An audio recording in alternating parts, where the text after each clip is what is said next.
He opened his eyes and saw the sky, gray, low, alien. The deck beneath him was rocking. His hands were tied behind his back with a rough rope. He tried to sit up and immediately threw up seawater. The sailor standing nearby recoiled and cursed in a language Ren didn't know, but he understood it, every word, as if that language had always lived in his head. The sailor said that the convict had woken up and that they could get the row boat. Ren turned his head. His hands felt foreign, thin, long fingers with neatly trimmed nails, the fingers of a man who had never done a day's work with his hands. He clenched his fists and felt the skin on his knuckles stretch painfully. A bruise throbbed beneath his left eye. His body felt light, too light. He remembered a different body, broader in the shoulders, heavier, with a callus on his right palm from a computer mouse. That body was gone. There was the final second, the headlights in the oncoming lane, a sound that never quite became a sound, and a thought, a single thought. He'd never replied to his sister's letter, then nothing, and then this deck, this salt, this foreign sky. He sat down. His head was spinning.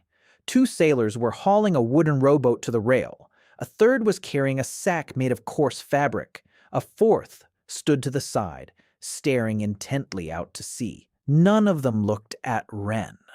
As if he no longer existed, as if he were already dead and they were simply waiting for his body to stop moving. And then it came to him, not his own memory, someone else's. A hall with a high ceiling, rows of men in dark clothing, a voice, dry and indifferent. The youngest son of the Hajin family has been found guilty of conspiracy against the crown. By His Majesty's grace, the nobleman Ren Hajin will not be executed. He is granted the island of Kyosom, along with all its natural resources and waters, for life. The memory was cut short. Ren looked toward the horizon. There lay the island, flat, grayish-yellow, resembling a dead fish washed ashore. It was Kyosom. Translated from Old Heron, it meant bone. His future domain, his grave. One of the sailors approached and cut the ropes, binding his hands, not out of pity. A dead man simply has no need for bonds. Ren rubbed his wrists. The skin beneath the ropes had been scraped down to the flesh. They shoved him toward the ship's side. A sack had already been tossed into the rowboat. He climbed over the side and climbed down. At the bottom lay a sack of salted fish. Next to it was an axe with a rickety handle, a rusty knife, a flask of water, and a scroll with a heavy wax seal. 2 sailors lowered the rowboat into the water. The ship began to pull away. Not a single person on deck turned to look. Ren grabbed an oar and began rowing toward the island. His hands were shaking, his muscles were weak. The body of a former nobleman was unaccustomed to physical labor. Every stroke was a struggle, but he rowed on, because he had no choice. The rowboat ran aground on a rocky shoal. Ren climbed over the side and stood knee-deep in the water. The bottom was sharp. The rocks cut into his feet through his thin boots. He dragged the rowboat ashore and looked around. Dry grass. 3 gnarled pines on a hill, rocks covered with a white coating of salt. The wind, salty and hot. No streams, no animals, not a single bird in the sky. Silence, so thick you could drown in it. Ren sat down on a rock. He set the sack down beside him. He took the scroll and broke the seal. The text was written in archaic Harenian, a deed of gift, many words that meant nothing, in the name of the crown, by right of blood, to rule for all time. Empty phrases for an empty rock. But beneath the text, something else emerged. Thin lines, glowing, as if someone were writing from inside the paper. Ren brought the scroll closer to his eyes. The lines formed words. Accepted. Kyosom. Population 1. Resources confirmed. He reread it 3 times. Then he placed the scroll on his lap and stared at the island for a long time. Not at the cliffs, not at the dry grass. He looked the way he once looked at a map of the Seattle harbor, back when he'd been given 8 weeks to figure out why the terminal was losing 4 hours on every unloading run. Back then, he'd also started by sitting down and looking, not at the problem, at the system. All right, so there's a mechanism here. There are rules, there's data, population 1, resources confirmed. This isn't a death sentence. It's a starting point. a starting point. He'd worked with worse conditions. The port in Tacoma, 3 warehouses, 2 of which were on fire. The budget slashed in half a week before launch, and yet he turned the project into a profit in 4 months. True, back then he had a laptop and a team and coffee. He looked at the axe with its wobbly handle, at the rusty knife, at the sack of salted fish. Let's see what comes of this. He stood up. He walked north along the shore. Rocks, rocks, more rocks. Then a strip of something that looked like clay, reddish, wet. He bent down and squeezed a clump in his hand. The clay crumbled, too dry, but it was there. He memorized the spot and moved on. The eastern shore. The rocks here were different, not flat, but layered. Moisture seeped between the layers. He pressed his finger against the wet rock and licked it, not salty, fresh, barely noticeable, maybe a tablespoon an hour, but fresh. He stood before this crack in the rock and felt an old mechanism kick in inside his head, the very one that would spring to life every time a task seemed impossible. Not panic, not hope. Calculation. There's water, not much, but there is some. There's clay, poor quality, but there is some. There are fish, salty, but there are some. 3 resources. 3 variables. From 3 variables, you can build a system. From a system, you can grow a solution. He returned to the rowboat. He took out his knife. He cut down one of the crooked pine trees on the hill. The work took 2 hours. The knife was dull. His hands were weak. He rubbed his palms raw until they blistered, but the pine tree fell. He chopped it into pieces with an axe. He chose a flat piece and began carving out a trough. By evening, he had a wooden trough as long as his arm, rough, crooked, but enough to direct the water from the crack to a single point. He carried the trough to the rock and inserted it into the crack.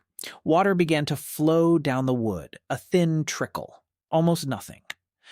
But it wasn't flowing over the rock. It was flowing exactly where he wanted it to. It was his first victory, small, inconspicuous, but his first. That night, he lay on the rocks next to the rowboat, wrapped in a sail. The stars were unfamiliar, not a single constellation, he knew. A different sky, a different world. He closed his eyes and tried to remember his sister's face. He couldn't. He couldn't anymore.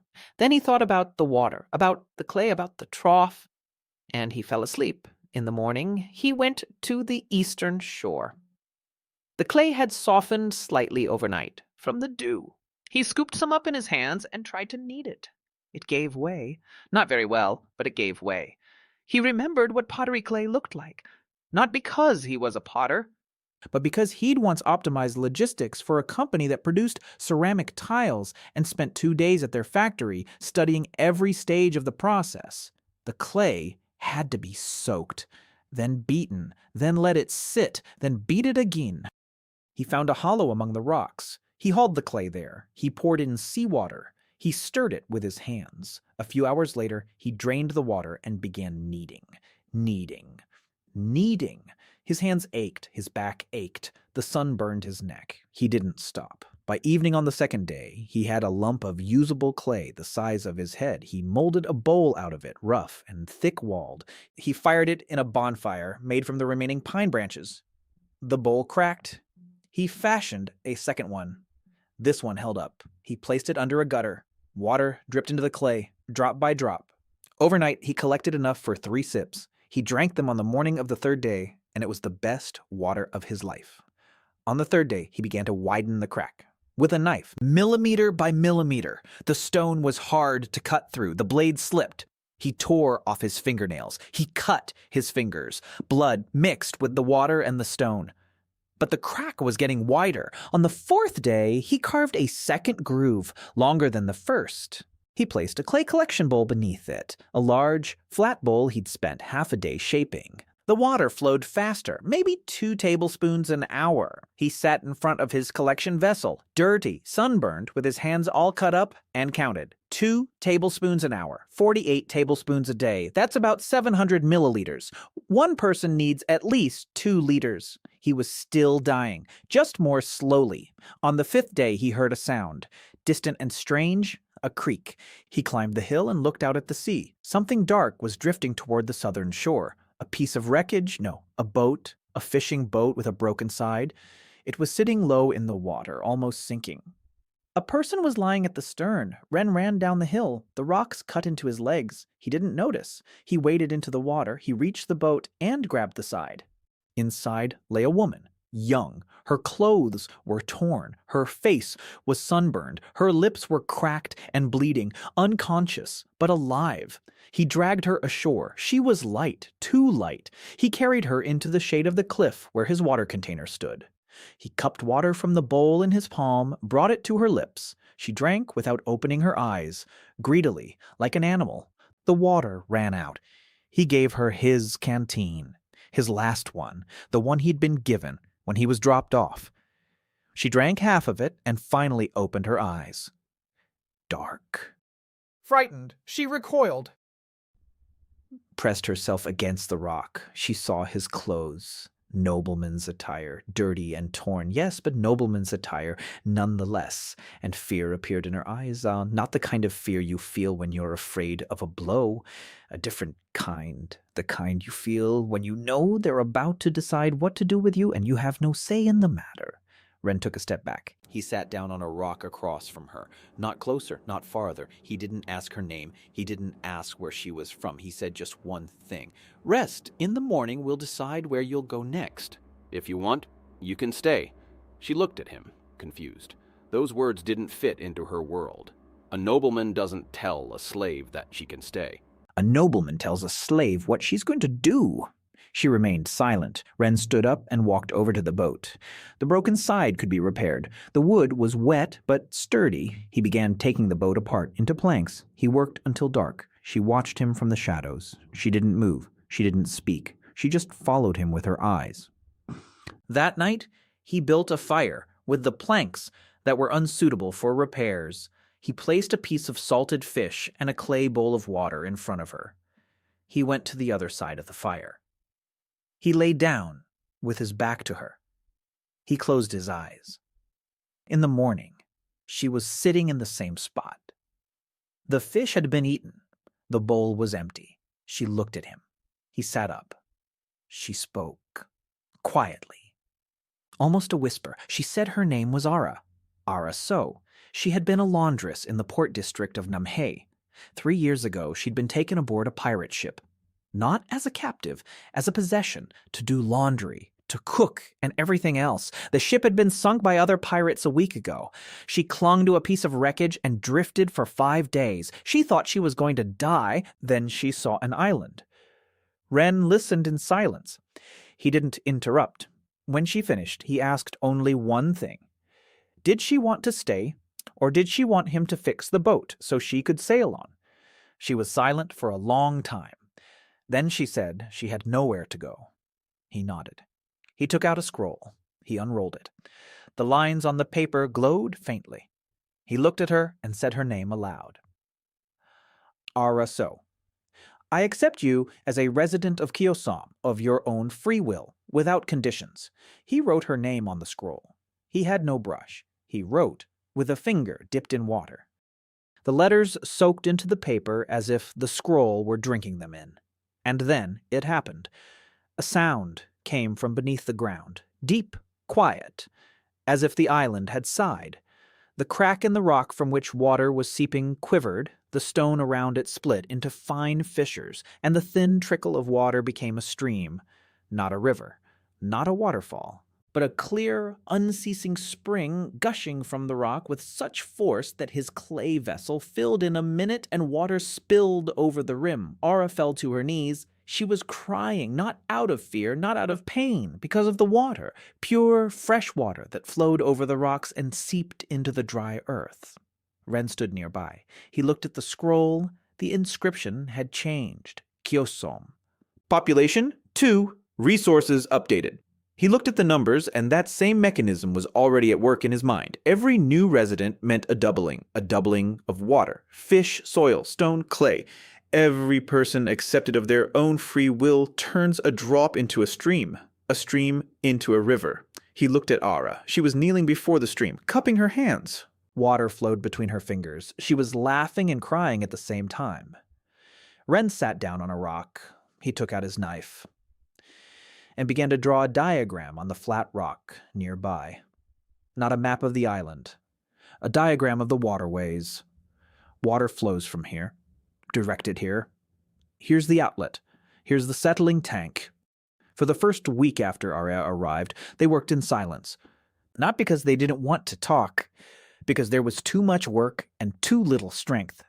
Ren was taking the boat apart. He set aside the planks that could be reused. The rotten ones went for firewood. He straightened the nails with a stone and placed them in a clay bowl. Every nail counted. Back in Seattle, he'd once written a report on how the port was losing $11,000 a day due to improperly placed containers. Here, he was counting nails. A difference in scale, the essence was the same. Ara took charge of the water and food. She didn't know how to fish, but she knew how to do laundry, and that meant she knew how to work with water. She set up a storage system in 2 days. She dug a hollow in the rock next to the spring. She coated it with clay. It turned into a pool. Small, but the water in it didn't seep into the sand. It stayed put. Ren looked at the pool and, for the first time in a week, almost smiled. He told her it was excellent work. She looked at him skeptically, as if expecting a catch. Ren realized that this woman had lived for 3 years in a world where praise always meant a demand would follow. He stopped praising her with words. He praised her through his actions. When she built the pool, he moved his sleeping tent closer to her spot so she'd be safer at night. When she set up the fish to dry on the rocks, he built a wooden frame for her so the fish would dry faster. She noticed. She said nothing, but she noticed. On the 8th day, Ren walked all the way around the island. It took him 4 hours. Kyosom was small, about 3 kilometers long and 1.5 kilometers wide. The northern shore was rocky and steep. The southern shore was gentle, with a stony shoal. The eastern shore consisted of rocky cliffs with cracks from which water flowed. The western shore was the only place with something resembling a beach, a narrow strip of coarse sand, a hill in the center, those very 3 pine trees, or rather now 2. He had cut one down. He couldn't cut down the other one. Trees are a resource. As long as there are few of them, each one is worth its weight in gold. He recorded everything on the scroll, not in the main text, on the reverse side. The scroll accepted his notes. The letters seeped into the paper, and numbers appeared next to each entry. Wood, 2 units. Stone, 14 units. Clay, 3 units. Fresh water, 7 units. Coastal fish, 4 units. Fertile soil, 1 unit. Ren looked at these numbers and saw what he'd grown accustomed to seeing his entire past life. A dashboard. A living system dashboard. Only instead of metric tons of containers and hours of downtime, here there were stones and drops of water. But the principle was the same. Identify the bottleneck, break through it. Move on to the next one. Bottleneck number 1, food. The salted fish from the sack was running out. There was coastal fish. The scroll showed 4 units, but he had nothing to catch it with. No nets, no fishing rod, no hook. Ren sat on the shore and thought. Then he stood up and walked over to the dismantled boat. Rod? He found a piece of old rope. He soaked it, unraveled it into strands, braided it anew, thinner, longer. He broke off the tip of the blade from a rusty knife and bent it with a stone into the shape of a hook. A piece of salted fish served as bait. He cast this contraption into the water near the southern shoal and waited. An hour later, he pulled up a fish, small, bony, but fresh. Ara cleaned it and laid it out on the rocks. They ate half of it raw. They salted the other half in seawater. The next day, he caught 3 fish. On the 3rd day, 5. The coastal waters of Kyosom were not empty. They were poor, but not empty. On the 10th day, Ren woke up to Ara's scream. She was standing on the hill, pointing toward the sea. There were sails on the horizon. Ren climbed up beside her and squinted. Not 1 sail, 2 small ones. Fishing boats. They were heading toward the island. Ren looked at Ara. She had turned pale. Her hands were trembling. She said, "They might be pirates." Ren went down to the shore and waited. He had no weapon. An axe with a rickety handle didn't count. Neither did a rusty knife fragment. If they were pirates, they were dead. Both of them. He stood on the shore in tattered nobleman's clothes, covered in clay and fish scales, sunburned, skinny, with broken hands. And he waited. The boats drew closer. An old man sat in the first one, withered, tanned by the sun, with white eyes. Ren didn't realize right away that the old man was almost blind. Next to him was a girl. No, a young woman, perhaps 19 years old. Broad-shouldered for her height, her hands calloused from rowing. She was rowing for both of them. 4 people sat in the second boat, a man, a woman, and 2 children. Ren looked closer and saw their ears, not human, pointed, covered in reddish fur, tails fluffy, pressed against their bodies out of fear. Beast people, foxes, a family. The boats pulled up to the shallows. The young woman from the first boat jumped into the water. She pulled the boat ashore by herself, then she helped the old man out. He moved slowly, carefully. He held her by the shoulder. The girl looked at Ren. Straight on, without fear, she said they were fishermen from the village of Sanfo on the southern coast of the mainland. Their village had been bought out by a Westmar trading house. Everyone had been driven out. They were told that there was an empty island in the south where no one lived. She said that they didn't know anyone was here. If this gentleman didn't want to see them, they would sail away. Ren looked at the old man, at his white eyes, at the girl, at her hands, then at the second boat. The family of fox people sat motionless. The children clung to their mother. The father stood in front, shielding them with his body. His face was tense, ready for a blow. Ren realized that this man was used to the fact that a nobleman's appearance was followed by either a whip or a chain. He stood before 6 people who had nowhere to go. And in his mind, the same thing was happening that always happened when he saw a task, not pity, calculation. 6 people, a fisherman, a navigator, 4 with unknown skills, current resources, 7 units of water, 4 units of fish. If he takes all 6, the water will become 14. The fish, 8. No, not like that. Doubling 6 times. The water will go from 7 units to, he calculated in his head, 2 to the 6th power is 64. 7 multiplied by 64 is 448 units of water. 4 units of fish will become 256. He paused. He went over his calculations again. That couldn't be right. 448 units of water from a bare rock where, a week ago, there had been 1 tablespoon per hour. He looked at the scroll in his hand, then at the people in front of him, then back at the scroll, and he thought, no, not like that. He couldn't take them in just for the numbers. The scroll wasn't meant for personal gain. He remembered how he'd entered Era's name. He hadn't been thinking about doubling the amount. He'd been thinking that this woman had nowhere to go and that he could give her a roof over her head. If he took these people in now, thinking about those 448 units of water, nothing would happen. The scroll would remain cold. The resources wouldn't budge. He pushed the numbers out of his head. He looked at the old man. The old man was standing, leaning on his granddaughter's shoulder and gazing out toward the sea with sightless eyes. His face was calm, the face of a man who had long since stopped expecting anything good. Ren looked at the girl. She was standing next to her grandfather, one hand on his shoulder, the other clenched into a fist. Ready for anything. Ren told them there was water here, fresh water, and a place to spend the night. And fish. Not much, but there was some. He said this island was his, by right of gift, and that he would welcome anyone who wanted to stay, voluntarily. No strings attached. The girl looked at him. She didn't believe him, but she was too tired to argue. She said her name was Yuna. Yuna Hui. The old man was her grandfather. His name was Byung Hui. He'd been fishing for 60 years. Ren nodded and turned toward the second boat. The family of beast people didn't move. The man looked at Ren. There was no trust in his eyes. Ren addressed him. He said the same words, water, a place, fish. Voluntarily, no strings attached. The man was silent for a long time. Then he said his name was Yan. His wife's name was Dan. Their children, a 7-year-old boy named Rai and a 5-year-old girl named Naru. They were from Sindo. They had fled because the priests had decided to take the children to the temple for re-education.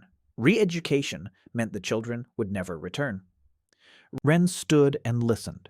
He looked at the children. The boy had his face into his mother's fur. The girl looked at Ren with huge yellow eyes, fox-like and curious. She was 5 years old and hadn't yet learned to be truly afraid. Ren crouched down so his face was level with the girl's. He told her that there were 2 pine trees on this island and that he hadn't thought of names for them yet. Mo. Maybe she could help. The girl blinked. She looked at her father, then at the pine trees. Then she said that the bigger one was fatso and the smaller one was crooked.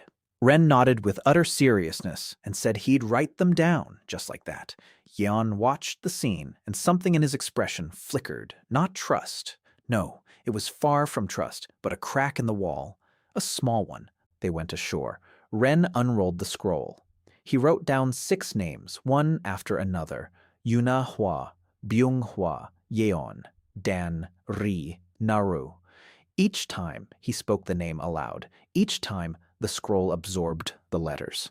And each time the island changed. After Yuna, the coastal waters darkened with fish. A school. Not large, but real. After Byung. The rocks on the southern shoal parted, and a cove opened up between them. Tiny, but big enough for a boat to dock without risking a hole in the hull. After Yon, the clay on the eastern shore changed. It became dense. Red. Real potter's clay. After Dan. The dry grass on the hillside had stretched out. It had turned green. A thin layer of something resembling black soil appeared beneath it. After Rai. A second water source sprang up on the western bank. A thin stream, but clear. After Naru, between 2 pine trees, 3 shoots rose from the ground. Green. Ren didn't know what kind of plant it was. Building a roof out of stone and warped planks turned out to be harder than he thought. In Seattle, he had optimized construction logistics for a 14,000 square meter warehouse complex. He knew how to calculate the load on a beam. He knew how to plan material deliveries so that no crew would be idle. But he had never held a 20-kilogram stone in his hands or tried to place it evenly on top of another stone without mortar. His body was weak. His hands trembled after an hour of work. By midday, his back was giving out. He'd fall, get up, fall again. Aura worked beside him, silently.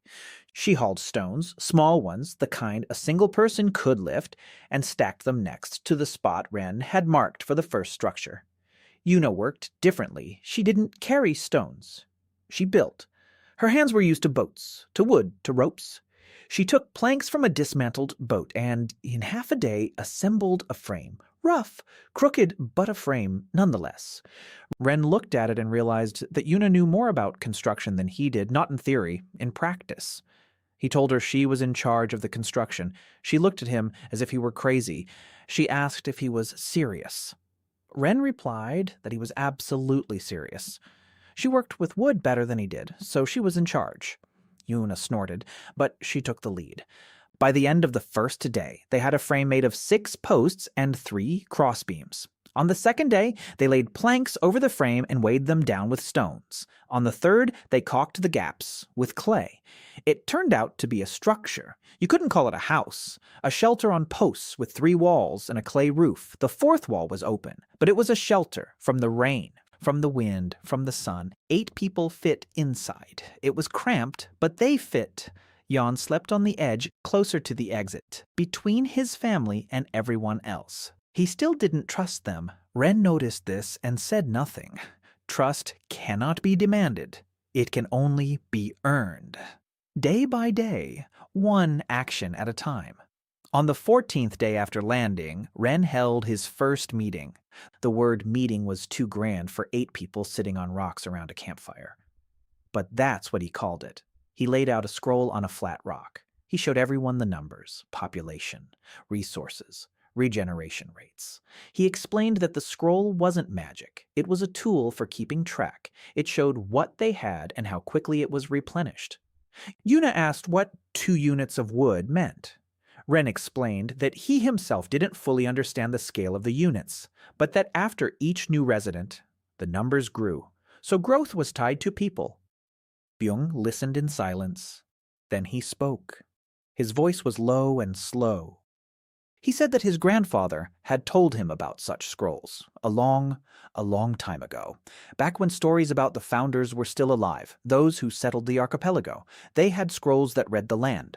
Byung thought they were fairy tales. Everyone thought they were fairy tales. Ren listened. The founders, scrolls that read the land. So this isn't something unique. It's ancient technology. Forgotten. or deliberately destroyed. He remembered that. Then he moved on to the tasks at hand. He said they needed food, a steady supply, not just the occasional fish on a hook, but a system. Yon looked up. For the first time in all these days, his eyes showed interest rather than fear. He said he'd seen fish near the southern shoal, a school of fish. Not deep. If he had a net, he could feed 20 people. Ren asked what they could make a net out of. Yon said plant fibers, or bark, or thin strips of leather. Ren looked at the dry grass on the hill. After being picked, it stretched out. It became long, stiff. He plucked a stalk and held it out to Yon. Yon took it, twirled it between his fingers, squeezed it, pulled on it. The stalk didn't break. Yon nodded, and this would work. They'd need a lot, a whole lot, but it was possible. For the next 3 days, everyone who could picked the grass. Ara, Yuna, Dan, even little Naru carried bundles with both hands. Serious, focused, with blades of grass in the red fur of her ears. Yon sat under the shed and wove. His fingers moved quickly, confidently. This was his craft. 6-10 years.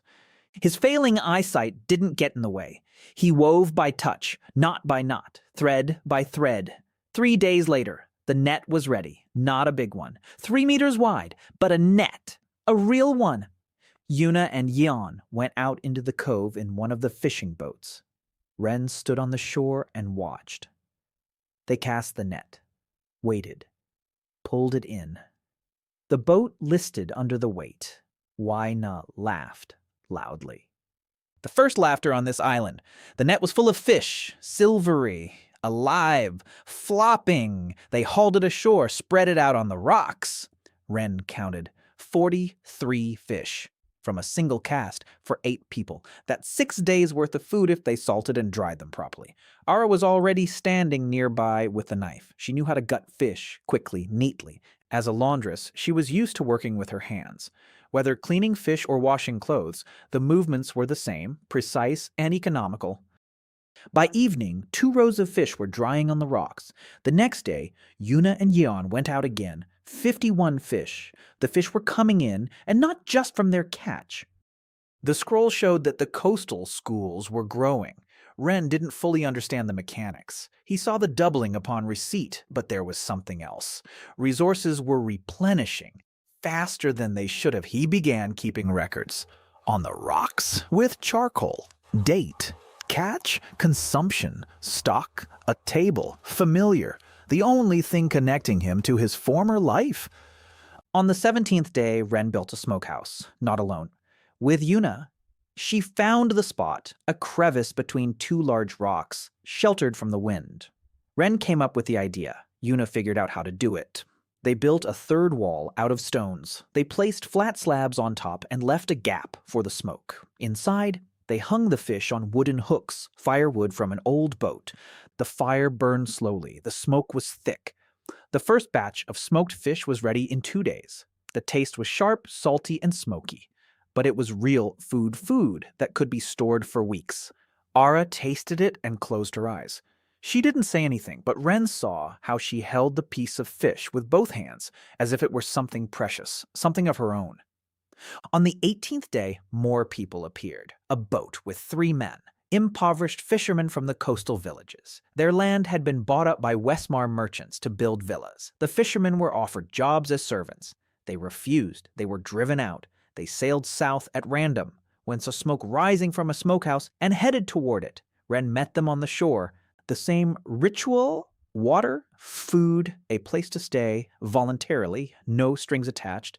All 3 agreed to stay. He wrote down their names. Resources surged. A new water source gushed from a rock on the northern shore. The fish in the coastal waters became so thick that their silvery backs could be seen from the shore. The clay on the eastern shore turned red and oily, perfect for bricks. Dan saw the new clay and spoke for the spoke. Until then, she had been silent. All those days, she'd only watched and worked. Now she approached Ren and said she knew how to mold clay. In Sindo, all female foxes learn to mold clay from childhood. Pottery, bricks, roof tiles. Ren looked at her hands, strong, deft, with slender claws at her fingertips. He said he needed someone who could make bricks. Lots of bricks. She nodded, without a smile. but with something new in her eyes, a purpose. She had been given a task, not an order, a task, one she could carry out because she knew how. The next day, Dan began making bricks. She dug a pit on the eastern bank. She soaked the clay. She kneaded it with her feet. The children helped. For them, it was a game. They jumped in the clay and laughed. Yon stood nearby and for the first time in all these weeks looked at his family not as a guard, but as a father. On the 20th day, Ren sat down on the hill between the fat man and the hunchback and unrolled the scroll. Population, 11. Resources, numbers he couldn't have imagined 2 weeks ago. Water, wood, stone, clay, fish, soil. Everything was growing. Everything was doubling. Every new person set off a chain reaction. And most importantly, every time he wrote down a name, thinking not of numbers but of the person, the scroll accepted it. Every time he caught himself thinking about resources for even a second, the scroll remained silent, cold, dead, like a blank sheet of paper. He had to want that person to live here, not to use them, not to need them, to want them to be happy. It was a strange demand for an artifact, and the perfect one for someone who, in the last second of his life, had been thinking about his sister's letter.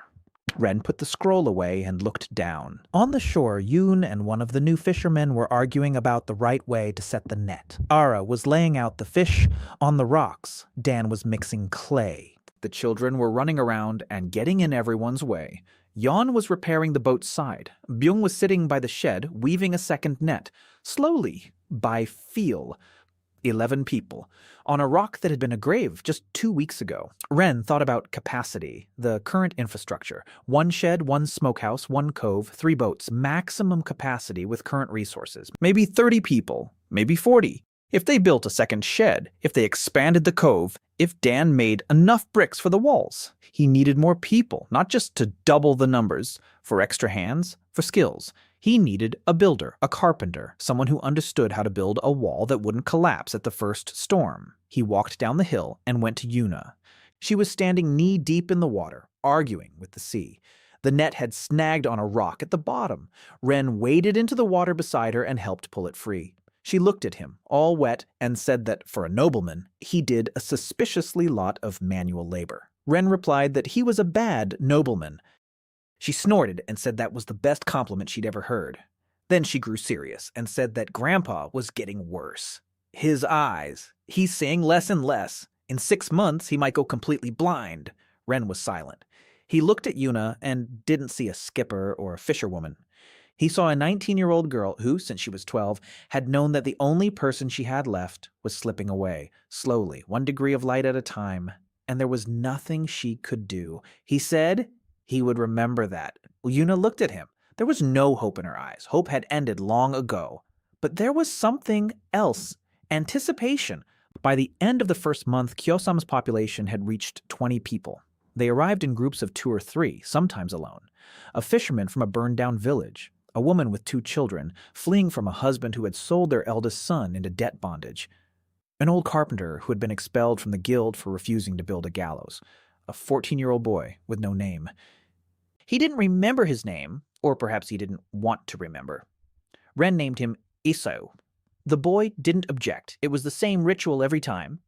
Ren stood on the shore. He listened. He didn't interrupt. Then he spoke the same words. Water, food, a place, voluntarily, no strings attached. And every time he wrote down a name, he thought not about resources, but about who this person standing before him was. What he was afraid of, what he needed, where he would be happy. The scroll accepted it. Every time. The island changed. With every name. The water rose. The fish grew more abundant. The soil on the hill grew darker and deeper. With 20 inhabitants, Kyosom ceased to be a lifeless rock. It became an island, small, poor, but alive. An old carpenter named Taemoon took charge of the construction on the 2nd day after their arrival. Ren showed him his blueprint. Taemoon looked at it for a long time. Then he said that the young master thought well, but built poorly. Ren replied that that was exactly why he needed a carpenter. Taemoon nodded. In 2 weeks, he rebuilt the shed. He raised the roof. He reinforced the posts. He put up partitions inside. 4 compartments, families separate, single people in their own section, children in their own section. Then he began building a second house out of the stones and bricks that Dan had made. A real house with 4 walls, with a roof of flat stones plastered with clay, with a doorway. There was nothing to make a door out of, but the opening was there. Ren stood in front of the finished house and looked at it. The walls were crooked, the roof was low, the floor was dirt, but it was a house. The first real house on Kyosom. He looked at the scroll. The skill of construction. His specialization was enhancing it. Tae-moon was working faster than he should have been. More precisely, his hands were doing what his experience told him to do, and the scroll was accelerating that experience. Not magically, not instantly, but noticeably. The stones fit together more smoothly. The clay dried faster. The wood didn't crack where it was supposed to. Tae-moon noticed this himself. He said his hands had begun to feel the stone, as if it were alive. Ren explained the scroll to him, briefly, without unnecessary words. Tae-moon listened and said he didn't care why. What mattered to him was the result. Ren thought that was the best engineering approach he'd ever heard. He didn't care why. What mattered to him was the result. By the end of the first month, they had 3 houses: a smokehouse, a dock, fishing nets, a vegetable garden on the eastern slope of the hill. Small, 3 rows, no one knew exactly what was growing in them. One of the new refugees had brought the seeds in his pocket. Small, dark. Ren planted them at random. A week later, sprouts emerged, long ones with broad leaves. Dan said they looked like beans or peas. Whatever they were growing. On the island, on the rock, where a month ago there hadn't been a single blade of grass. Ren hosted the first communal meal on the evening of the last day of the first month. All 20 people. Around the campfire. On the rocks, smoked fish. Boiled sprouts that turned out to be something between beans and lentils. Fresh water from 3 springs, no plates, no tables. Clay bowls that Dan had made, each one different, each with claw marks on the rims. Ren handed them out bowls. Into everyone's hands, an equal portion for everyone. A former slave with 2 children received as much as a fisherman. Beastmen received as much as humans. Children received as much as adults. It was so simple that no one was supposed to notice, but everyone did. Yeon looked at his bowl, then at his wife's bowl, then at the children's bowls. All the same, he looked up at Ran, and for the first time in a whole month, there was no wall in his eyes, not yet trust, no. But the wall was gone. Naru sat next to Ri and ate so quickly that the tufts of fur behind her ears were quivering. Yuna sat next to her grandfather and cut his fish into small pieces. Byung ate slowly, carefully, like someone who was used to savoring every bite. Ara sat across from Ren. She ate in silence, as always, but today she wasn't sitting on the edge. Not by the exit, not in a spot where she could jump up and run. She was sitting in the circle, among the people, for the first time. Ren noticed this. She caught his gaze and looked away, but she didn't move away. The boy Isu was sitting next to Tae-moon. The old carpenter silently slipped him extra.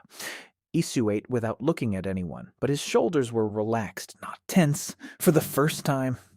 After the meal, Ren stood up. He hadn't planned to speak, but he stood up and said that starting tomorrow, every resident of Kyosom would have their own place, their own bowl, their own spoon, and that no one would eat standing up, on the go, or in hiding. Everyone would eat at a communal table, which they would build tomorrow.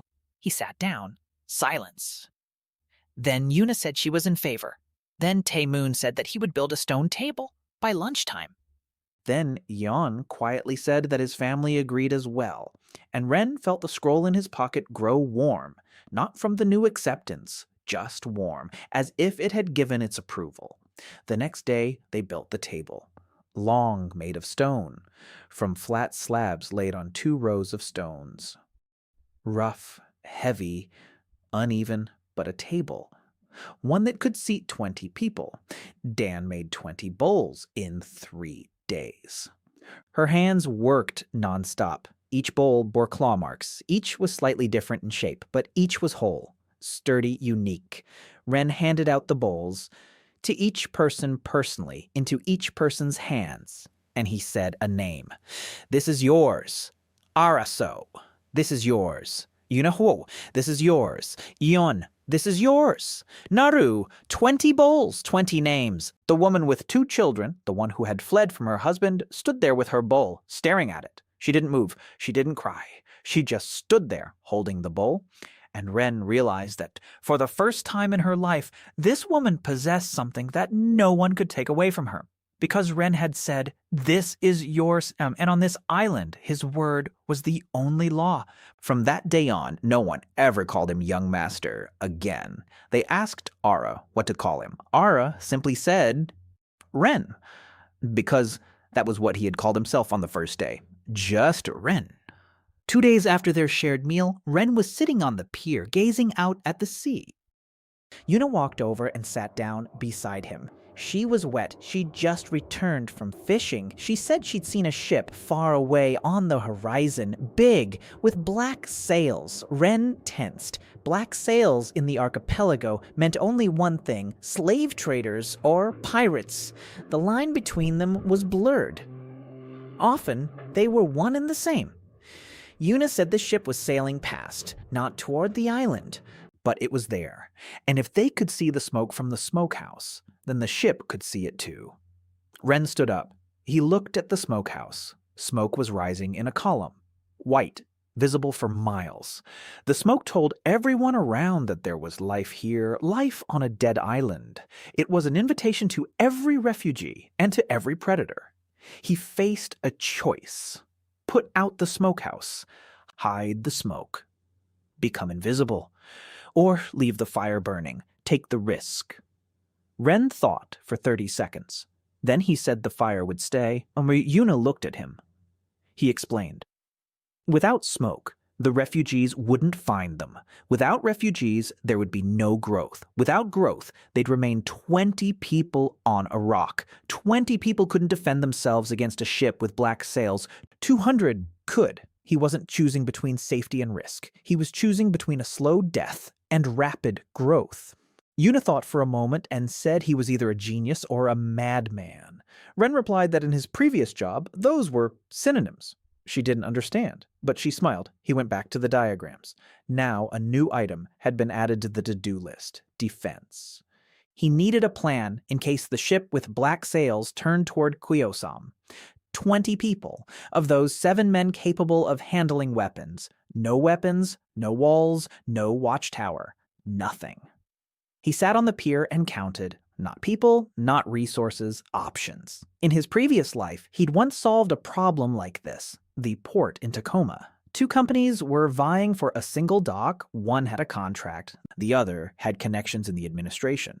A head-on clash would have left both losers. Ren found a third option. He restructured the unloading schedule so that both competitors got their turn. Not because he wanted peace, because conflict was more costly than compromise. Here, the problem was different. The pirates don't want to compromise. They want loot. So he had to make sure Kyosom wasn't the loot. He had to make the cost of an attack higher than the value of what they could take.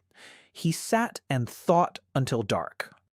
Then he stood up and went to see Jan. Jan was sitting by the fire, mending his net. Ren sat down next to him and asked him about the tides. Jan looked at him. The tides were his life, 60 years. He knew the sea as well as Ren knew routing tables. Ren asked when the strongest low tide occurred in these waters. Jan replied that it was during the new moon, in 8 days. The low tide was so strong that the seabed was exposed 100 paces from the shore. Ren asked what was on the seabed. Jan said rocks, sharp ones, like teeth. Any ship with a draft of more than a meter would run aground on them and tear open its hull. Ren smiled. Jan didn't understand why. 3 days later, Ren gathered a crew. Not everyone. Just those who could work. 13 men.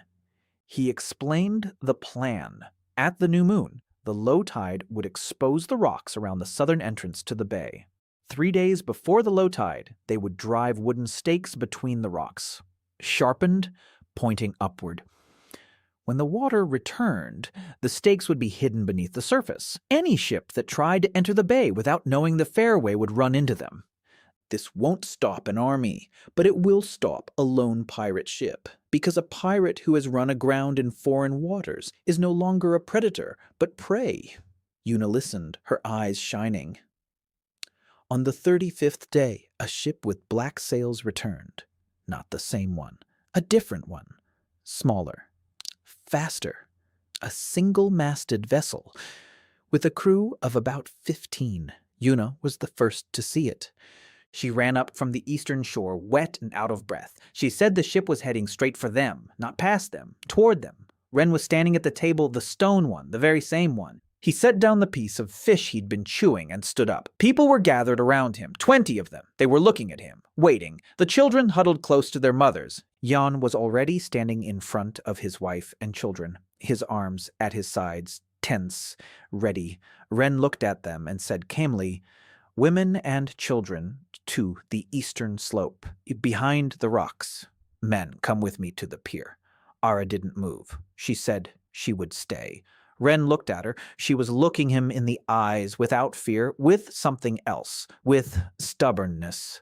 She said she'd lived among pirates for 3 years. She knows them, knows how they think, knows what they want.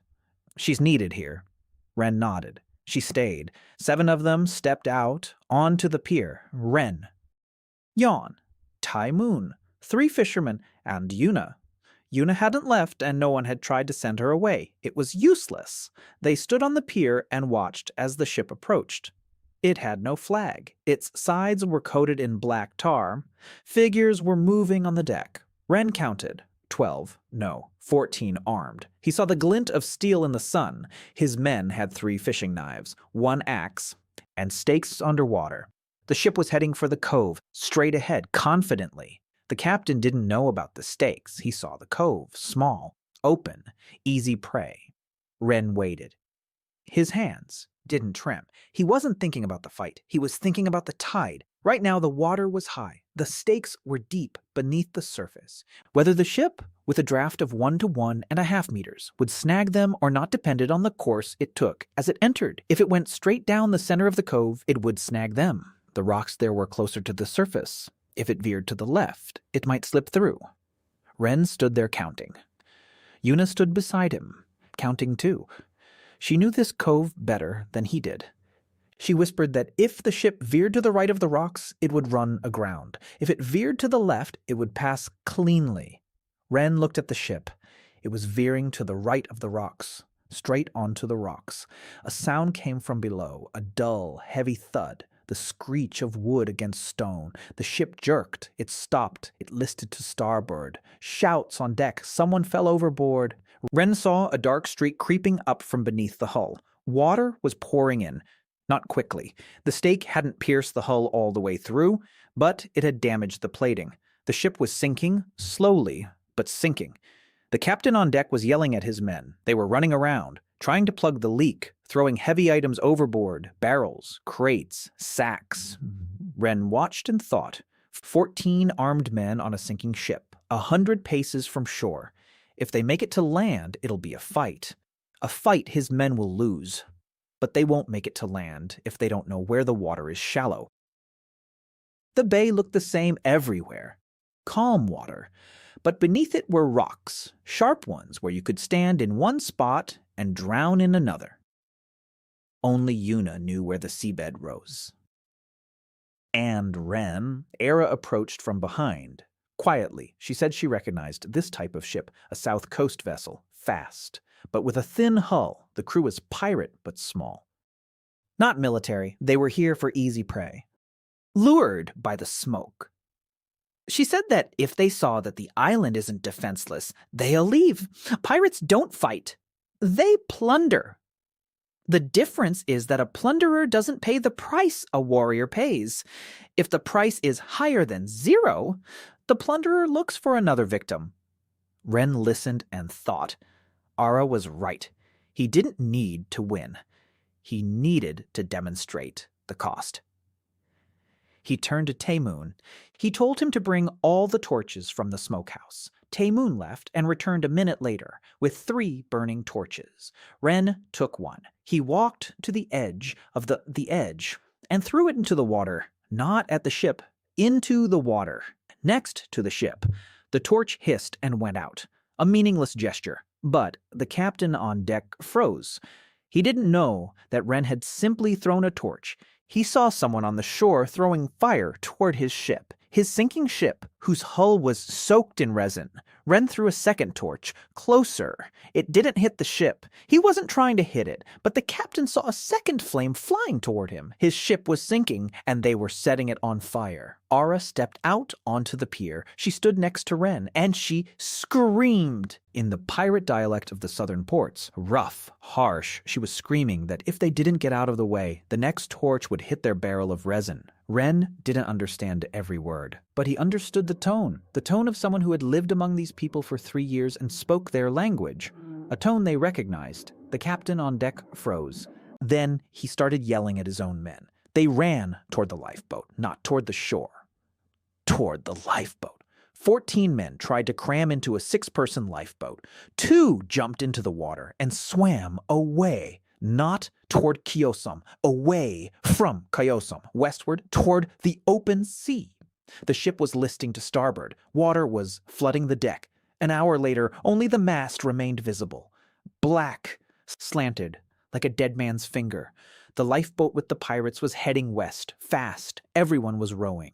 Ren stood on the pier and watched. His hands were shaking, adrenaline. His body trembled, but his mind was clear. He turned to his people. 7 faces, pale, tense, Yuna. Her eyes were ablaze. She said it was beautiful. Ren replied that it was logistics. Then he turned to Ara and quietly said, "Thank you." She nodded and looked away, but she didn't leave. The next day, they went diving, Yuna and Yeon and 2 fishermen. The sunken ship lay on its side at the bottom of the cove. It was shallow, 4 meters deep. They retrieved everything they could: ropes, nails, planks, tools, an axe, a real one, with a sturdy handle, 2 knives, a piece of sailcloth, a coil of chain, a cauldron made of iron, heavy. Yuna dived for it 3 times before she could lift it. Every item from that ship was worth more than gold on Kyosom, because you couldn't eat gold or build a wall out of it. But with these planks, you could build another house. With these ropes, you could weave another net. With this cauldron, you could cook food for 20 people. Ren cataloged every item. He recorded them in a scroll. The scroll accepted the entries and updated the data. Resources had increased, not by doubling, but simply by addition. Iron. For the first time, iron had appeared on the island. 2 units. Ren looked at that number and realized it changed everything. With iron, you can make tools. With tools, you can build faster. Building faster means more people can live on the island. More people meant more resources. More resources meant more opportunities. A spiral. He'd seen this spiral in every port he'd optimized. A tipping point, the moment when a system stops fighting for survival and starts to grow. Kyosom was on the verge of that point. 3 days after the pirate incident, a boat pulled up to the shore. Small, alone. A woman sat in it, young, with pointed ears covered in silvery fur. A fox, but not like Jan and his family. They were redheads, rustic, simple. This one was different. Her clothes were made of fine fabric, worn but once expensive. Her posture was straight. Her hands were free of calluses. She sat in the boat and looked at the dock. She didn't move. Ren walked down to the water's edge. She spoke first. Her voice was steady, calm, controlled. She said her name was Meyer Lee, that she was from Sindo, that she was a refugee, that she'd been sailing for 4 days, that she had seen the smoke from the smokehouse and decided it couldn't be worse than being out on the open sea. Ren reached out his hand to help her out of the boat. She looked at his hand, then at him. Then she took his hand and stepped out. On the shore, she stood upright, her ears pressed flat against her head, her tail wrapped around her leg, hidden. She stood the way a person stands who has spent her whole life learning to make herself smaller, to take up less space, to be less noticeable. Ren saw it. He saw how she pinned her ears back, how she hid her tail, how she stood slightly sideways to appear slimmer, more human, less like a fox. He didn't say a word about it. He said the same words he said to everyone: water, food, a place, voluntarily, no strings attached. Then he added one more thing. He asked if she spoke any other languages. She looked at him in surprise. No one had ever asked her that before. People had asked if she knew how to cook, or do laundry, or please others. No one had ever asked if she spoke other languages. She answered 4. Heron, Sindos, Westmar, and the old trade language of the islands that almost no one remembered anymore. Ren stood there, looking at her. In his mind, what always happened was happening, not a calculation of resources, not a calculation of profit. He saw a person, a woman who knew 4 languages and pressed her ears against her head because the world had taught her that her ears were a source of shame. He said he needed a translator, someone who could talk to merchant ships, to captains from other countries, to people in a language they understood. Meyer remained silent. Then she quietly asked why he needed an interpreter on an island with 20 people. Ren replied that there were 20 for now, but there would be more, and when there were more, he would need someone who knew how to speak, not to shout, not to threaten, to speak. She stood before him, ears pinned back, tail tucked away, back straight, and something was moving in her eyes. She said she agreed to stay. He wrote down her name, Meyer Lee. The scroll absorbed the letters. The island responded. On the northern shore, a new spring gushed from the rock. Not water, something else. Ren went to look. A vein glistened between the stones. Dark, solid. He poked at it with his knife. Metal, not iron. Something else. Tae-moon came over and took a look. He said it was copper. Or something close to copper. Ren returned to the scroll, a new entry in the resources section. Ore, 1 unit. Copper ore on an island that had been bare rock just a month ago. The scroll encouraged diversity. Meyer brought a skill that hadn't been there before. Languages, diplomacy. And the scroll responded not just by doubling the resource, but with something new. Ren sat on a rock and looked at the numbers. Then he looked at Meyer. She was standing by the water source. Ara was giving her a drink. Silently, she held out the bowl. Meyer took it. Their hands touched. Ara looked at her ears, at her fur, at her tail, and she didn't back away. She didn't flinch. She didn't look away. She simply held out the bowl. Meyer drank and looked at Ara over the rim of the bowl. Ren watched this scene from the hill. 2 people who anywhere else in this world would never have sat at the same table. By the end of the 2nd month, Kyosom was no longer a camp. It became a village, a small one, a ramshackle one, with houses made of stone and clay that Tae-moon built one after another, but a village nonetheless. The population was growing. 32 people by the 40th day, 41 by the 50th. People were drawn by the smoke, by word of mouth, by rumor. A fisherman told another fisherman. A refugee whispered to another refugee. Somewhere to the south, there's an island. They take everyone there. They feed you there. They don't be you there. Every new person meant a conversation. Ren stood on the shore and listened to every story, every single one, because the scroll wouldn't work without sincerity. And sincerity began with knowing who you were taking in, not a name, a person. There were those who came with empty hands and empty eyes. There were those who came with children and their last sack of flour. There were those who came with wounds. Not all wounds were on the body. Ren learned to see the others, the ones in the eyes. The ones in the way a person sits down at the table, sideways, ready to jump up. The ones in the way a mother shields her child with her shoulder when a man approaches her. Any man. Even Ren. Ara became his eyes in this. She saw what he didn't notice. She would come up to him in the evening and speak softly. A new woman, the one who arrived yesterday. She doesn't eat in front of others. She hides food under her clothes. She takes it to the children. She thinks they won't be fed tomorrow. Ren listened and corrected her. He asked Ara to take the food to this woman personally, into her hands, with the words that there is food every day on Kyosom, and there will be tomorrow. And the day after tomorrow. Ara took it to her. The woman cried, not out of joy, but out of confusion. Her world didn't work that way. In her world, food had to be earned or stolen. There was no third option. Now there was. Meyer was adjusting, slowly, cautiously. She still flattened her ears and tucked her tail. But she was working. Ren gave her a task to compile a dictionary, trade terms in 4 languages, prices, units of weight, names of fish and goods.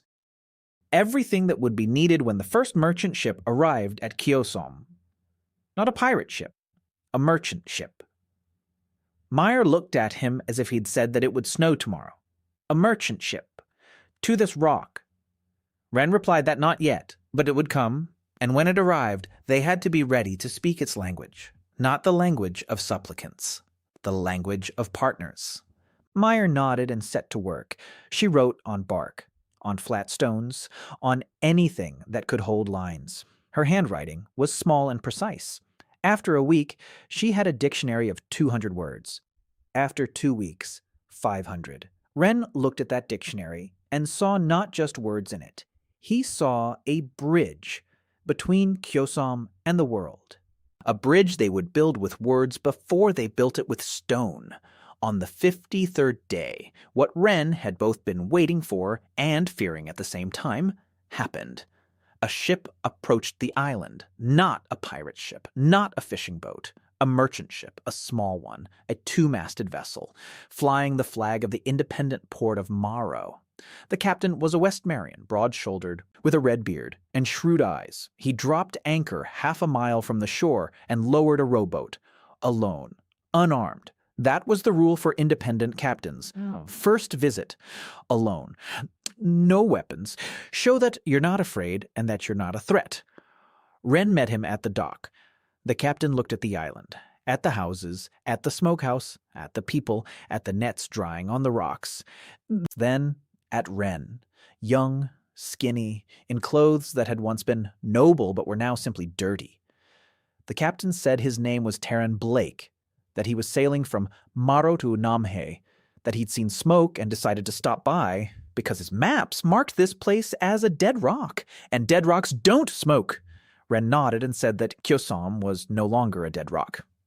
The captain smirked and asked what they had. Ren turned to Meyer. She was standing slightly behind him. Her ears were pinned back. Her back was straight. She spoke in Westmarian, fluent, without an accent. The captain raised his eyebrows. A beast man who spoke Westmarian better than most Westmarians. Meyer listed the supplies. Smoked fish, 30 bundles, salt, coarse, but pure. Clay pottery, sturdy, lightweight, good for storage on a ship. The captain listened, then he asked what they wanted in return. Ren said, seeds, any kind, vegetables, grain, anything that grows, and cloth, any kind, coarse, for clothing. The captain looked at him for a long time. Then he said it was a fair deal, not profitable for Kyosom.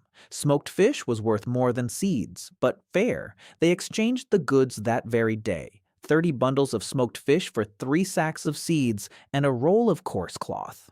Ren knew he'd sold short. He could see it in the captain's eyes. Ren Blake was walking away with a profit. But Ren didn't trade for profit. He traded for connections. The first ship to arrive at Kyosom and leave with goods, that meant it would return, or tell others, and others would come. Every ship is a thread. Many threads make a net, and a net is no longer a lone island. It's a hub, a trading hub. Ren Blake was heading back to his ship when he stopped and turned around. He said he'd heard of Kyosom in the port of Morrow. They say the dead island has come back to life. They say there's a young nobleman there who takes in refugees. They say they don't even chase away beastmen there. He said he didn't know whether to believe it or not. Now he knows. Then he smirked and added that Ren should learn how to haggle because he'd just given away fish worth 3 times what he'd received. Ren replied that he knew. Ren Blake stopped smirking. He looked at Ren seriously. Then he nodded and walked toward the rowboat. As Blake's ship disappeared behind the horizon, Meyer approached Ren. She said he had deliberately overpaid. Ren replied that he had. Meyer asked why. Ren explained, a captain who gets a profitable deal comes back. A captain who gets a fair deal may come back. A captain who gets an unfavorable deal will never come back. First contact isn't trade, it's an investment. Meyer looked at him. Then she said a single word that Ren didn't understand. Incendos. She translated it. It meant a person who sees the road before it appears. Ren thought for a moment and said that in his previous life, this was called strategic planning.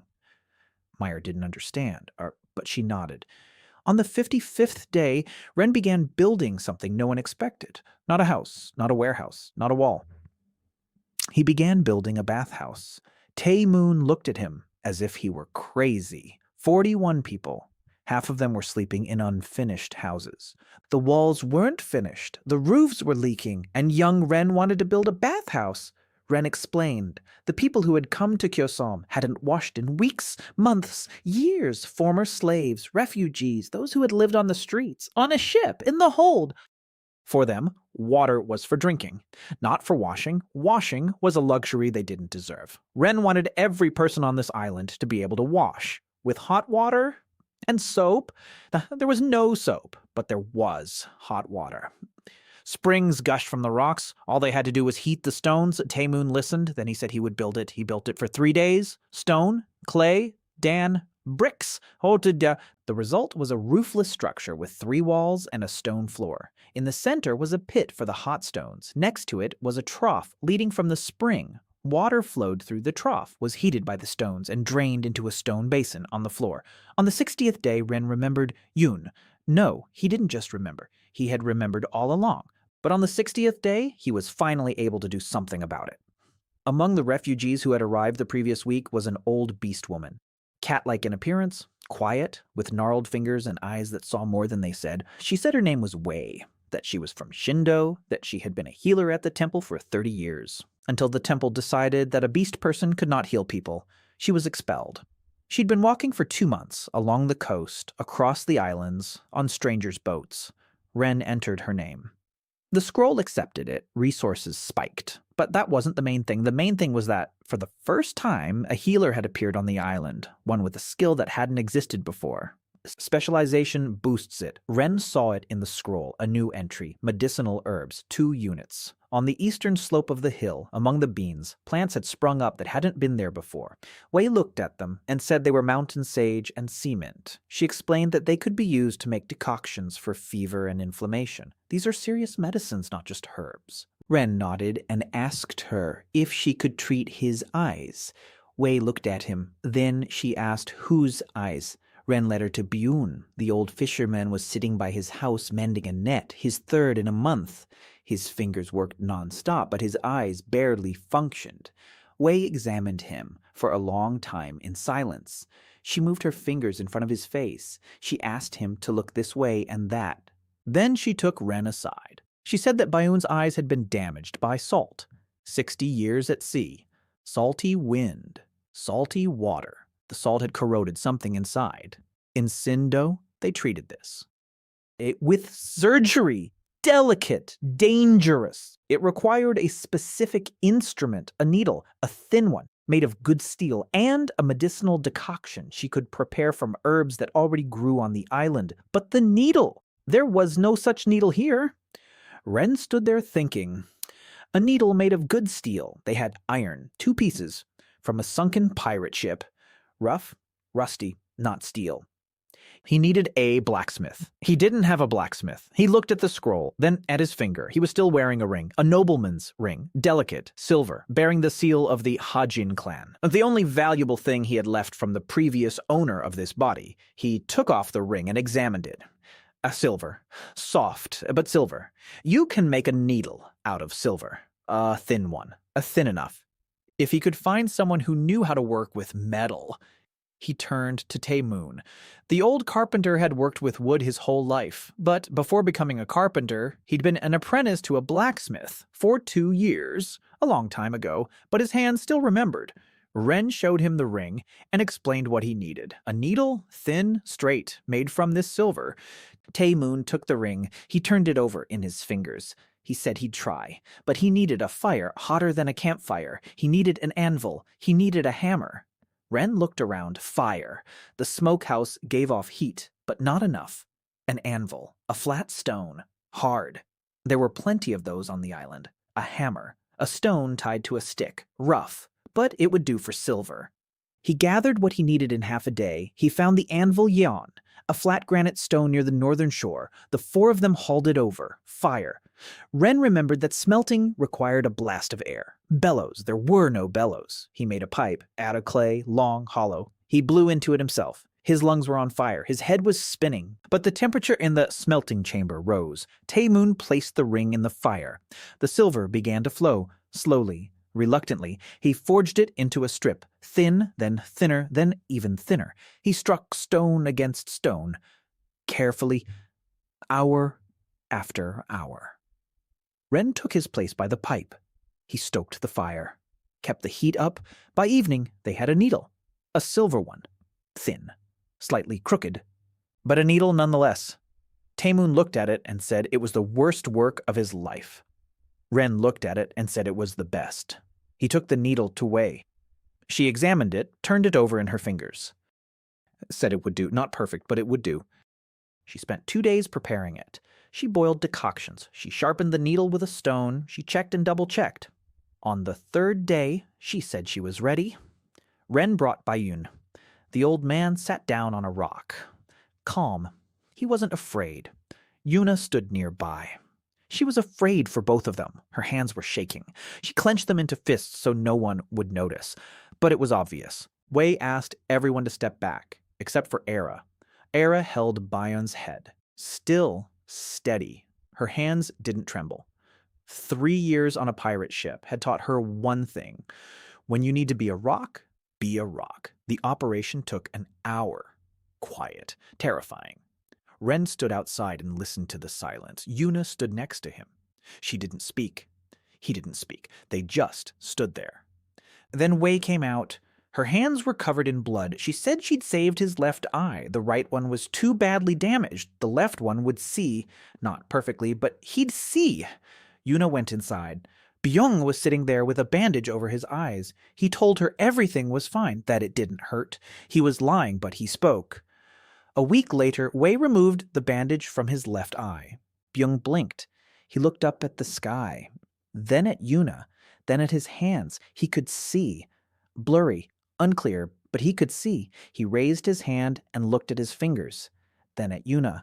She was standing in front of him, holding her breath. He said she'd grown up. Yuna laughed. Then she cried. Then she laughed again. She hugged her grandfather and didn't let go for a long time. Ren stood to the side. He didn't approach them. It was their moment, not his.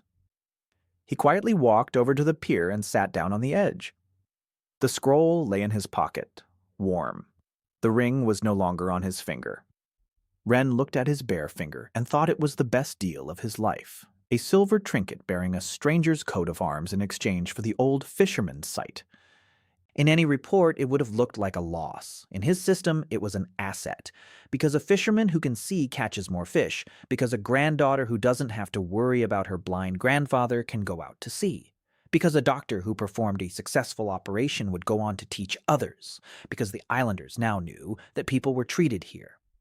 Not discarded, not written off, treated. This news would spread faster than any smoke. 3 days later, Yuna came to Ren. She was serious, not defiant as usual. Serious. She said she knew about the ring. That Wei had told her that the needle used to treat Grandpa had been made from his nobleman's ring. On the 70th day, Ren realized he needed money. Not gold, not silver, a system. 47 people, 3 fishing boats, a smokehouse operating every day, a saltworks built by one of the new residents, a former saltworks laborer. He knew how to evaporate salt from seawater. The scroll had given him the expertise, and the salt came out faster and purer than anywhere else on the coast. Kyosom produced it, but he didn't trade it. That one deal with Taryn Blake didn't count. Ren sat by the dying campfire at night and drew on a stone, not a map of the island, a map of trade routes. He remembered the map of the archipelago, fragments from the memory of the body's former owner. Haran in the center, Westmar to the west, Sindo to the east. Straits lay between them. Everything passed through the straits: fish, salt, spices, cloth, metal. Kyosom stood at the southern edge of one of the key straits, not in the center, but close by. Close enough that ships passing through the strait could stop by. If only they knew there was a reason to. He needed goods, unique ones, the kind you couldn't find anywhere else. Smoked fish was good, but every port made smoked fish. The salt was pure, but salt was everywhere. He needed something that would make captains change course. The answer came from Dan. The quiet, sly mother who had started making bricks a month ago approached Ren in the morning and showed him a bowl. Not an ordinary one. A different kind, thin-walled, lightweight. glazed. Ren took the bowl in his hands. It was beautiful, truly beautiful, smooth, with a soft sheen, the color of seawater at dawn. He asked how she'd done it. Dan explained. After all the doublings, the clay on Kyosoma had become special, dense, pure, containing some kind of mineral she'd never encountered before. She tried firing it at a high temperature. The clay didn't crack. It became smooth, like glass. Then Dan found stones with a greenish tinge on the shore.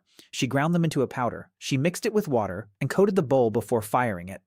The result was a glaze, the color of the sea. Ren held the bowl and thought. In his previous life, he had been to a ceramics exhibition in Seattle, once, with a colleague. He remembered the prices. Handmade ceramics with original glazes cost hundreds of dollars apiece. Here, the currency was different, and the scale was different. But the principle was the same. Something that cannot be replicated is worth more than something anyone can make. Kyosoma clay was unique. The glaze made from local minerals was unique. Dan's hands were unique. The claws at the tips of her fingers left a delicate pattern on each piece. Not random, rhythmic, beautiful, a signature that couldn't be forged. Ren told Dan that he wanted her to make 10 more bowls like these, and 10 plates, and 10 jugs. Dan looked at him. Then she quietly asked why. Ren explained that he wanted to sell them. Dan was silent. Then she said that in Shindo, beast people are forbidden from selling what they make with their own hands. Everything a beast person makes belongs to their master. Ren replied that she was in Kyosom. There are no masters here, there are artisans, and what she makes belongs to her. He buys them from her. He doesn't take them, he buys them. Dan stood there with a bowl in her hands. Her claws trembled slightly. Yon approached from behind. He placed his hand on her shoulder, silently. She nodded and began to work. In 2 weeks, Dan made 30 pieces, bowls, plates, jugs, small figurines. Each piece was different, each with a sea-colored glaze. Each bore claw marks. Ren packed them in hay and stacked them on the pier. He waited. Taryn Blake returned on the 78th day. Just as Ren had calculated, the captain who'd secured a lucrative deal was back. Blake stepped ashore and saw the changes. More houses, more people. The pier had been expanded. There was second smokehouse. He whistled and said that the last time he'd seen such growth was at the port of Morrow 30 years ago. Ren showed him the pottery. Blake took the bowl. He turned it over in his hands. He looked at the glaze, then at the claw pattern, then at Ren. He said that in Westmere, a bowl like this would fetch the price of a good sword. Ren nodded. He knew. They haggled. A real bargain. Meyer translated, even though Blake spoke Haran, but Ren wanted Meyer to be part of every deal so she could learn, so she could see how it worked. The deal turned out differently, not one-sided. Equal 30 ceramic items for iron tools, 2 axes, 4 knives, a set of fishing hooks, a saw, and most importantly, 10 meters of good rope, the kind you can use to make gear for real fishing. Blake loaded the ceramics carefully. He wrapped each piece separately. He knew their value. Before setting sail, he approached Ren and said quietly, "In Namhi, they're talking about Kyosom, not just good things. The Lord of the South Shore is displeased. His peasants are fleeing." Blake didn't say what would happen next. He didn't know, but he warned him. Ren nodded. He'd expected this. An island that's growing attracts more than just refugees. It attracts attention. Attention attracts problems. Problems attract solutions, or war. He returned to the scroll and looked at the numbers. Population, 49. Resources were growing every day. Water, fish, stone, clay, timber, ore, grass. But one line remained unchanged. Defense, 0. No walls, no weapons, no trained fighters. Submerged stakes protected the bay, but the bay was just one side of the island. The other 3 were exposed. Ren began to plan, not an army or even an early warning system, a lookout post on every shore, 1 person, around the clock, a signal, a bonfire, smoke of a specific color. White meant a ship, black meant danger. He set up the posts in 2 days, 4 people per shift, 3 shifts a day, 12 people just for surveillance, out of 49. A quarter of the population on guard duty. That was a lot. Too many. He needed more people, not just to double the numbers, but for extra hands. On the 80th day, 12 people arrived at Kyosom all at once, in a single boat, a large one, a heavy one. They were from different places: fishermen, farmers, one former soldier, a woman who knew herbs, a teenage boy who had escaped debt bondage. They'd heard about Kyosom at the port of Namhe. Someone had told them. Someone showed them the way. Ren accepted them, all of them, one by one. The scroll recited their names. The island responded. After 12 consecutive acceptances, the earth rumbled for 2 days. On the 91st day, the Lord arrived, not alone. His ship, a large one, with a coat of arms on the sail, 3 swords above a wave, the coat of arms of the Chu family, the lord of the southern shore, the very one Blake had warned them about. The ship dropped anchor half a mile from the bay. It did not enter. The captain either knew about the stakes or was being cautious. A rowboat was lowered from the ship. 4 people sat in it, 3 soldiers in chainmail with swords at their belts, and a man in fine clothes. Not the lord, the steward, the representative. Ren stood on the pier. Mir was beside him. Behind them were Taemoon and Yin. Yuna was out on the water in the boat. She had disobeyed the order to stay on shore. She said she would keep watch from the sea in case they had to block the channel. Ren didn't argue. She was right. The rowboat pulled up to the dock. The manager stepped out, tall, lean, with a face accustomed to looking down on others. He looked around, at the houses, at the people, at the smokehouses, at the pier. His expression didn't change, but Ren saw his eye twitch. He hadn't expected this. He'd expected a hut made of sticks and a dozen ragged people, not a village. The steward introduced himself. His name was Kang Ho. He had served the Cho family for 30 years. He said he had arrived on Lord Cho's orders with a message for the ruler of Kyosom. Ren nodded. Kang Ho took out a scroll, another scroll, bearing the seal of the Chue family. He read it aloud. The message was long, flowery, full of AU politeness that meant nothing. Ren listened and translated it into plain language in his head. The gist was simple. Lord Cho demanded the return of the fugitive peasants. 12 people from the latest group were from his lands. Formally, they belonged to his house. Formally, their escape constituted theft of property. Formally, Ren was harboring stolen goods. Ren listened until the end.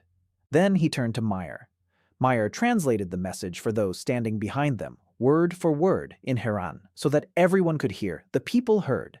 The 12 people in question stood among them. Their faces turned pale. A woman with 2 children clutched them close. A man who, a week ago, had eaten his fill for the first time in a year, clenched his fists. Ren turned to Kang Ho. He spoke quietly, calmly, without anger. He said that there were no fugitive peasants on Kyosom. On Kyosom there were residents, free people, accepted voluntarily, by right, a divine right that grants him authority over this land and all who live upon it. He said he would not send anyone back. Kang Ho looked at him. Then he slowly said that Lord Cho would be displeased, that Lord Cho had 500 soldiers, that Kyosom was a very small island, that the young ruler should think about the consequences. Ren replied that he had thought about it. Kang Ho waited for him to continue. Ren did not continue.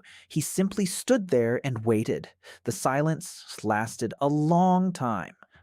The soldiers behind Kang Ho exchanged glances.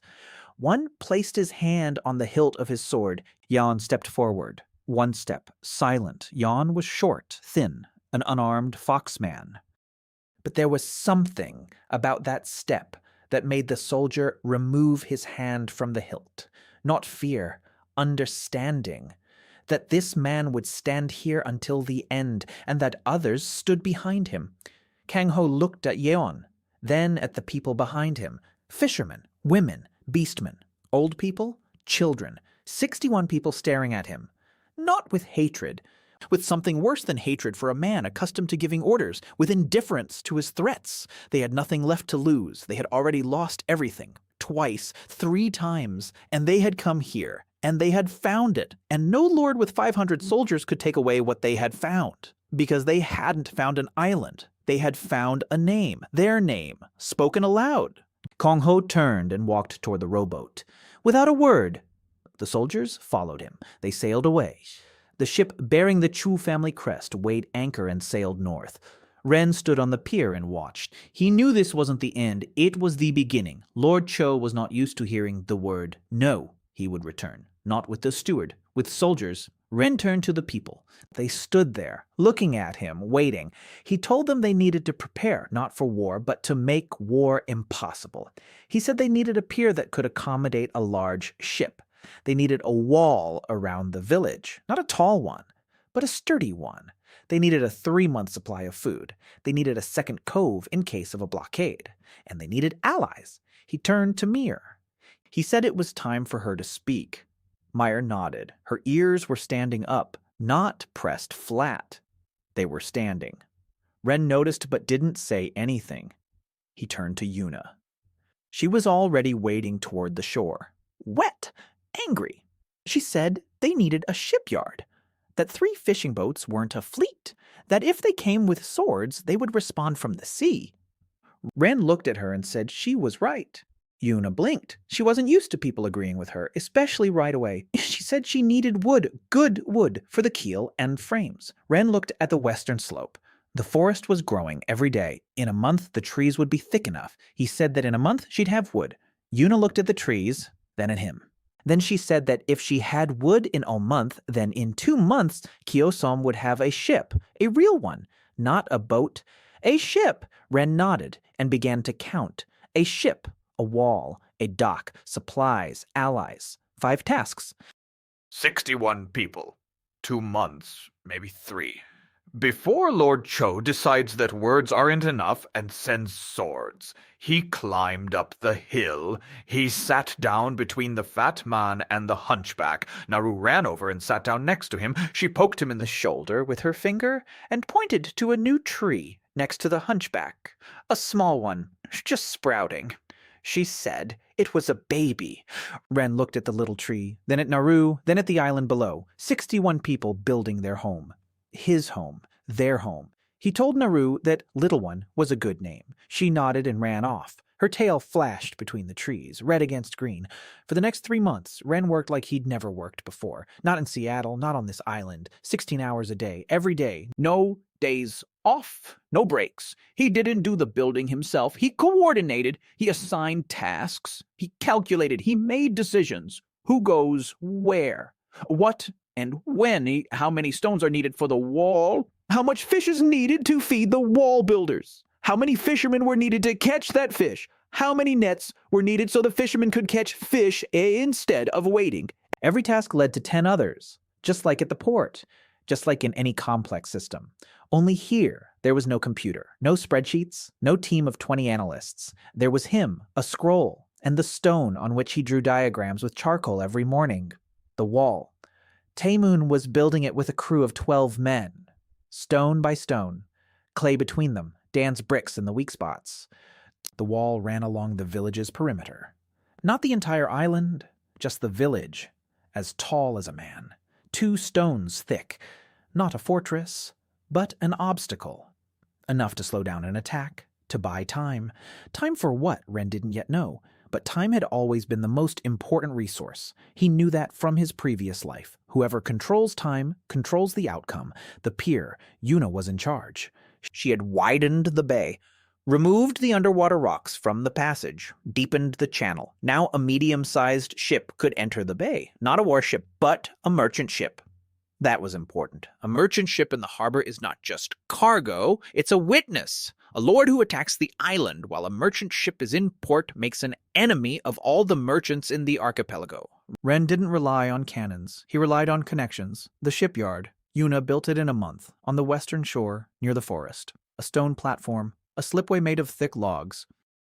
A shelter from the rain. Tools, axes, saws, knives, some salvaged from a sunken pirate ship, some traded for from Blake, some forged by Taemoon from local ore. Copper, not steel, but it was good enough for fasteners. Yuna began building the ship on the 100th day. She hadn't slept for 3 nights in a row, sketching the blueprint on a flat stone. Ren approached her on the 4th night and said that if she didn't get some sleep, she'd drown along with her ship because she'd fall asleep on the bridge. Yuna snapped back, saying she knew her limits. Ren sat down beside her and said he knew that, but her ship didn't, and it needed a captain who could keep a clear head. Yuna looked at him.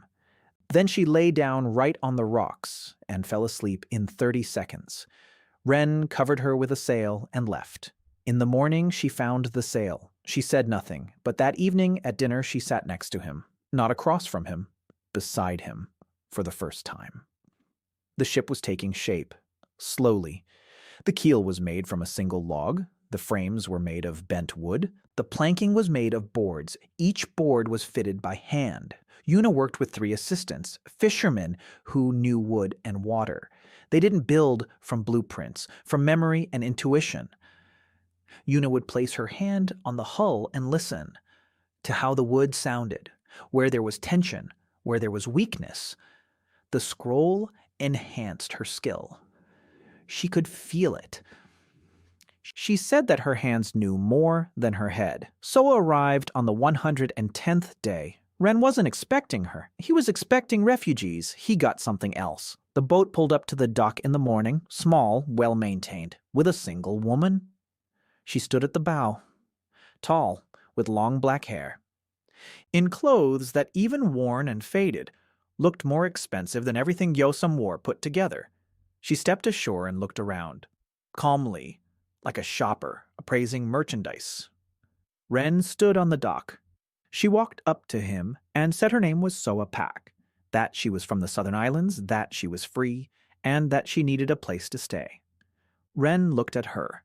She didn't look like a refugee. Refugees arrived with fear in their eyes. Her eyes held calculation, cold, precise, familiar. Ren asked where she was from. Soa smiled. It was a beautiful, empty smile.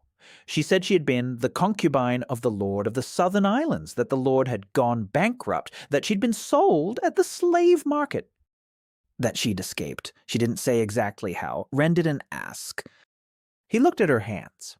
No calluses, well-groomed. The hands of a woman who had never done laundry, never cooked, and never carried stones, but hands that knew how to do something else. He asked what she knew how to do. Soa smiled again and said she knew how to count. Ren raised an eyebrow. She continued. She said she had managed the Lord's household for 5 years, not the bedchamber, the household, income, expenses, debts, purchases, deliveries, contracts with trading houses. She did it because the Lord was a drunk and couldn't manage it, and she was smarter than all his stewards put together. Ren was silent. What was going on in his head was what he'd learned over these past months. Not a calculation, not an assessment of resources. He was looking at a woman who had been a beautiful thing her whole life, who had learned to count someone else's money because otherwise that person would have thrown her away when he grew tired of her, who had survived not thanks to the world's kindness, but in spite of its cruelty, and who stood before him with a smile that meant nothing and eyes that meant everything. She waited. She knew what would happen next. Next, the man would tell her what she needed to do to stay. She knew this conversation by heart. She'd spent 26 years in it. Ren said she needed to rest, to eat, to sleep, that they'd talk tomorrow. Soa waited for him to continue. There was no continuation. Ren turned and walked over to Ara. He told her to take Soa to an empty house, to give her food, water, clothes. Ara nodded and led Soa away. That evening, Soa didn't come out for dinner. Ara brought her food to the house. In the morning, Soa came out. She stood by the door and looked out at the island, at the people walking to work, at Dan kneading clay, at Yoon arguing on the slipway, at the children running through the forest, at Jan mending a net, at Bayon sitting by the house and looking out at the sea with his one good eye. Soa stood and watched. Ren approached. He was holding a book in his hands. Not a book, a stack of bark bound with thread. Kyosom's ledger, which he had been keeping since day one. Income, expenses, supplies, distribution, everything he had been recording every evening. He handed her the book and said he had a task, one more complex than managing a single lord's estate. He said that in 6 months, merchant ships would be passing through Kyosom, that he needed someone to handle all the accounting, all the contracts, All the purchases, all the sales. Someone he could trust with the entire treasury. He asked if she knew how to count. Soa stood there with the book in her hands. Her beautiful, empty smile vanished. For the first time, beneath it was a face, A real one. Tired, intelligent, confused. She said quietly that she did. Ren nodded and left. Zoe stood there with the book. She opened the first page. She began to read. A minute later, she was already sitting on a rock, flipping through the pages quickly. Her eyes darted across the lines. Her fingers counted. Her lips moved. An hour later, she found Ren at the dock and told him he was making 3 mistakes. Ren looked at her. She said he was underestimating the salt consumption for smoking, that he was calculating the depreciation of the fishing nets incorrectly, and that his barter system with Blake was 12% unprofitable. Ren looked at her. Then he said that was exactly why he needed her. Soa blinked, then she smiled, not a hollow smile, a genuine one, a brief one. Ren wrote her name on the scroll. Soa Pak. The scroll accepted it. The island responded. Not with water, not with fish, not with a forest, a cove on the eastern shore. The second one, the one Ren needed in case of a blockade.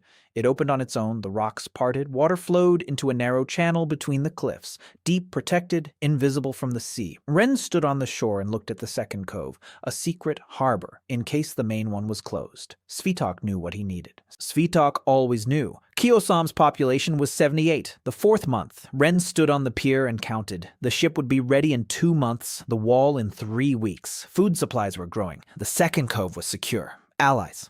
He turned to Meyer. She was sitting on a rock and writing.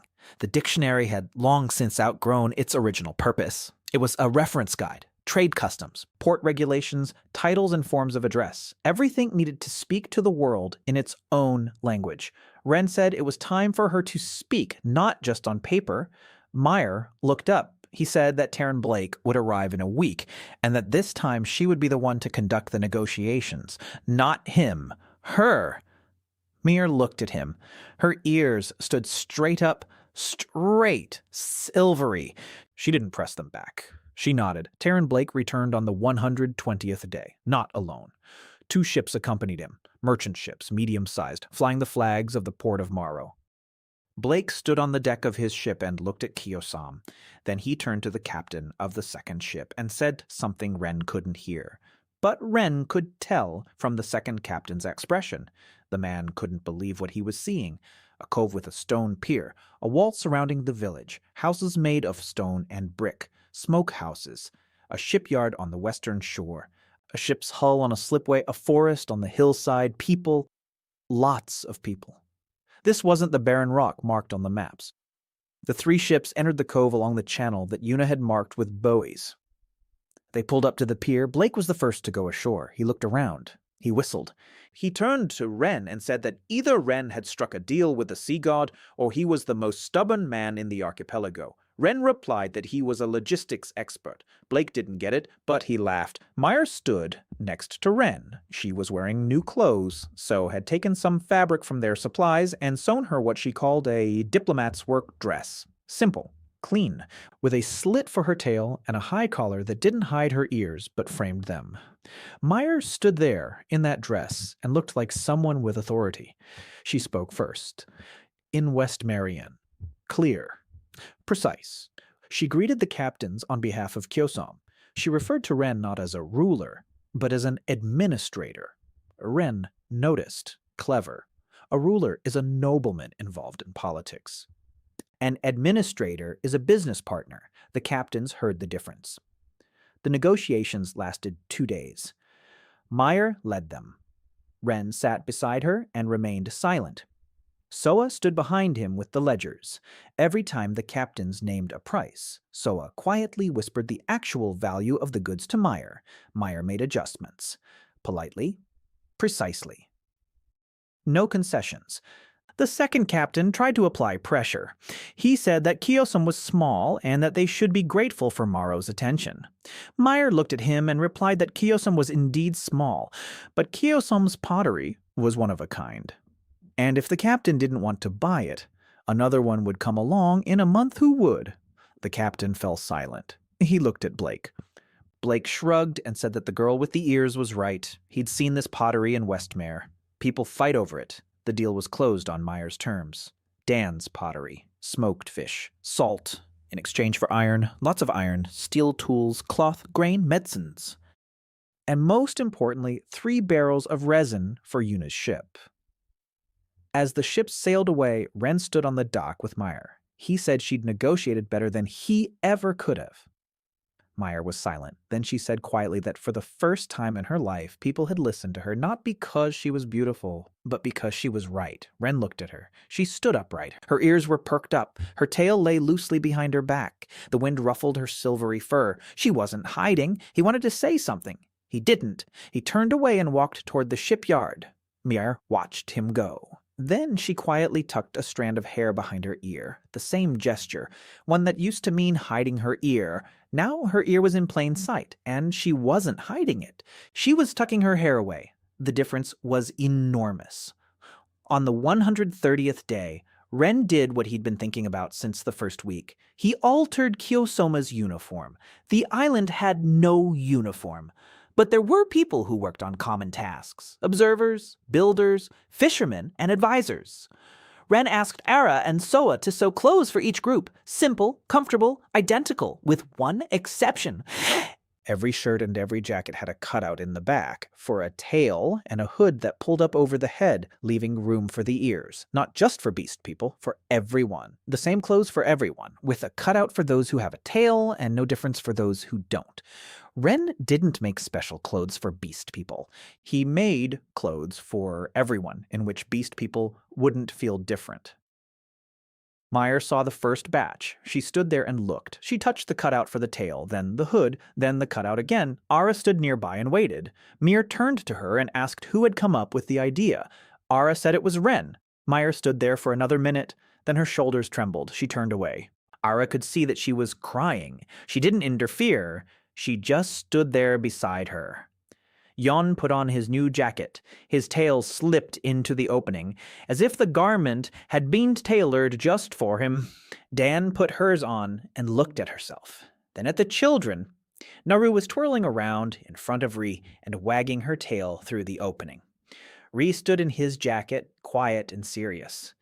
Then he raised his hand and touched the hood above his ears. His ears stood freely, not pressed down by the fabric, not hidden. Free. Dan stood and looked at her children, at Jan in his jacket, at herself. She walked over to Ren. He was sitting at the Anne was going over the records with Soa. Dan stood in front of him. He looked up. She bowed, deeply, silently. Then she straightened up. There were no tears in her eyes. There was something else. Resolution. She said she would make pottery for the rest of her life. For Kyosom. For him. Ren replied that it was for Kyosom. Yes, he didn't need it. Dan shook her head and went to her workshop. Soa sat nearby and watched the scene unfold. Then she quietly told Ren that he was a dangerous man. Ren asked why. Soa replied that he made people want to live, and that was the most dangerous thing you could do to a person who had nothing to lose, because now they had something to lose, and they would defend it. On the 150th day, Yuna launched the ship. It was small.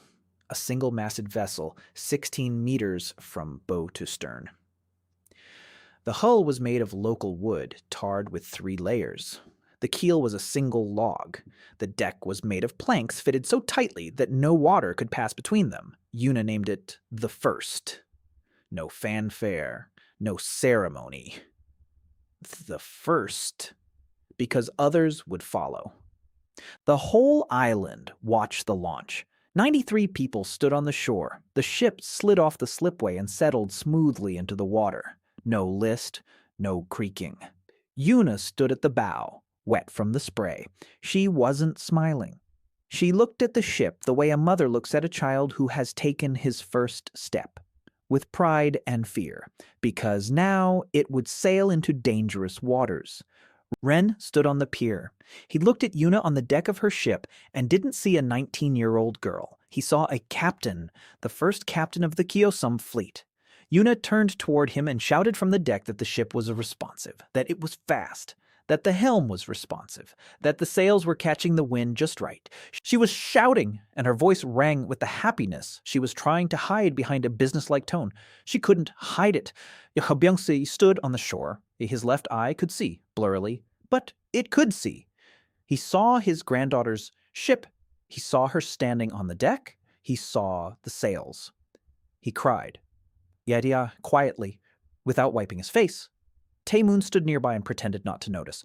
A week later, Yuna took the first out to the open sea, a test voyage.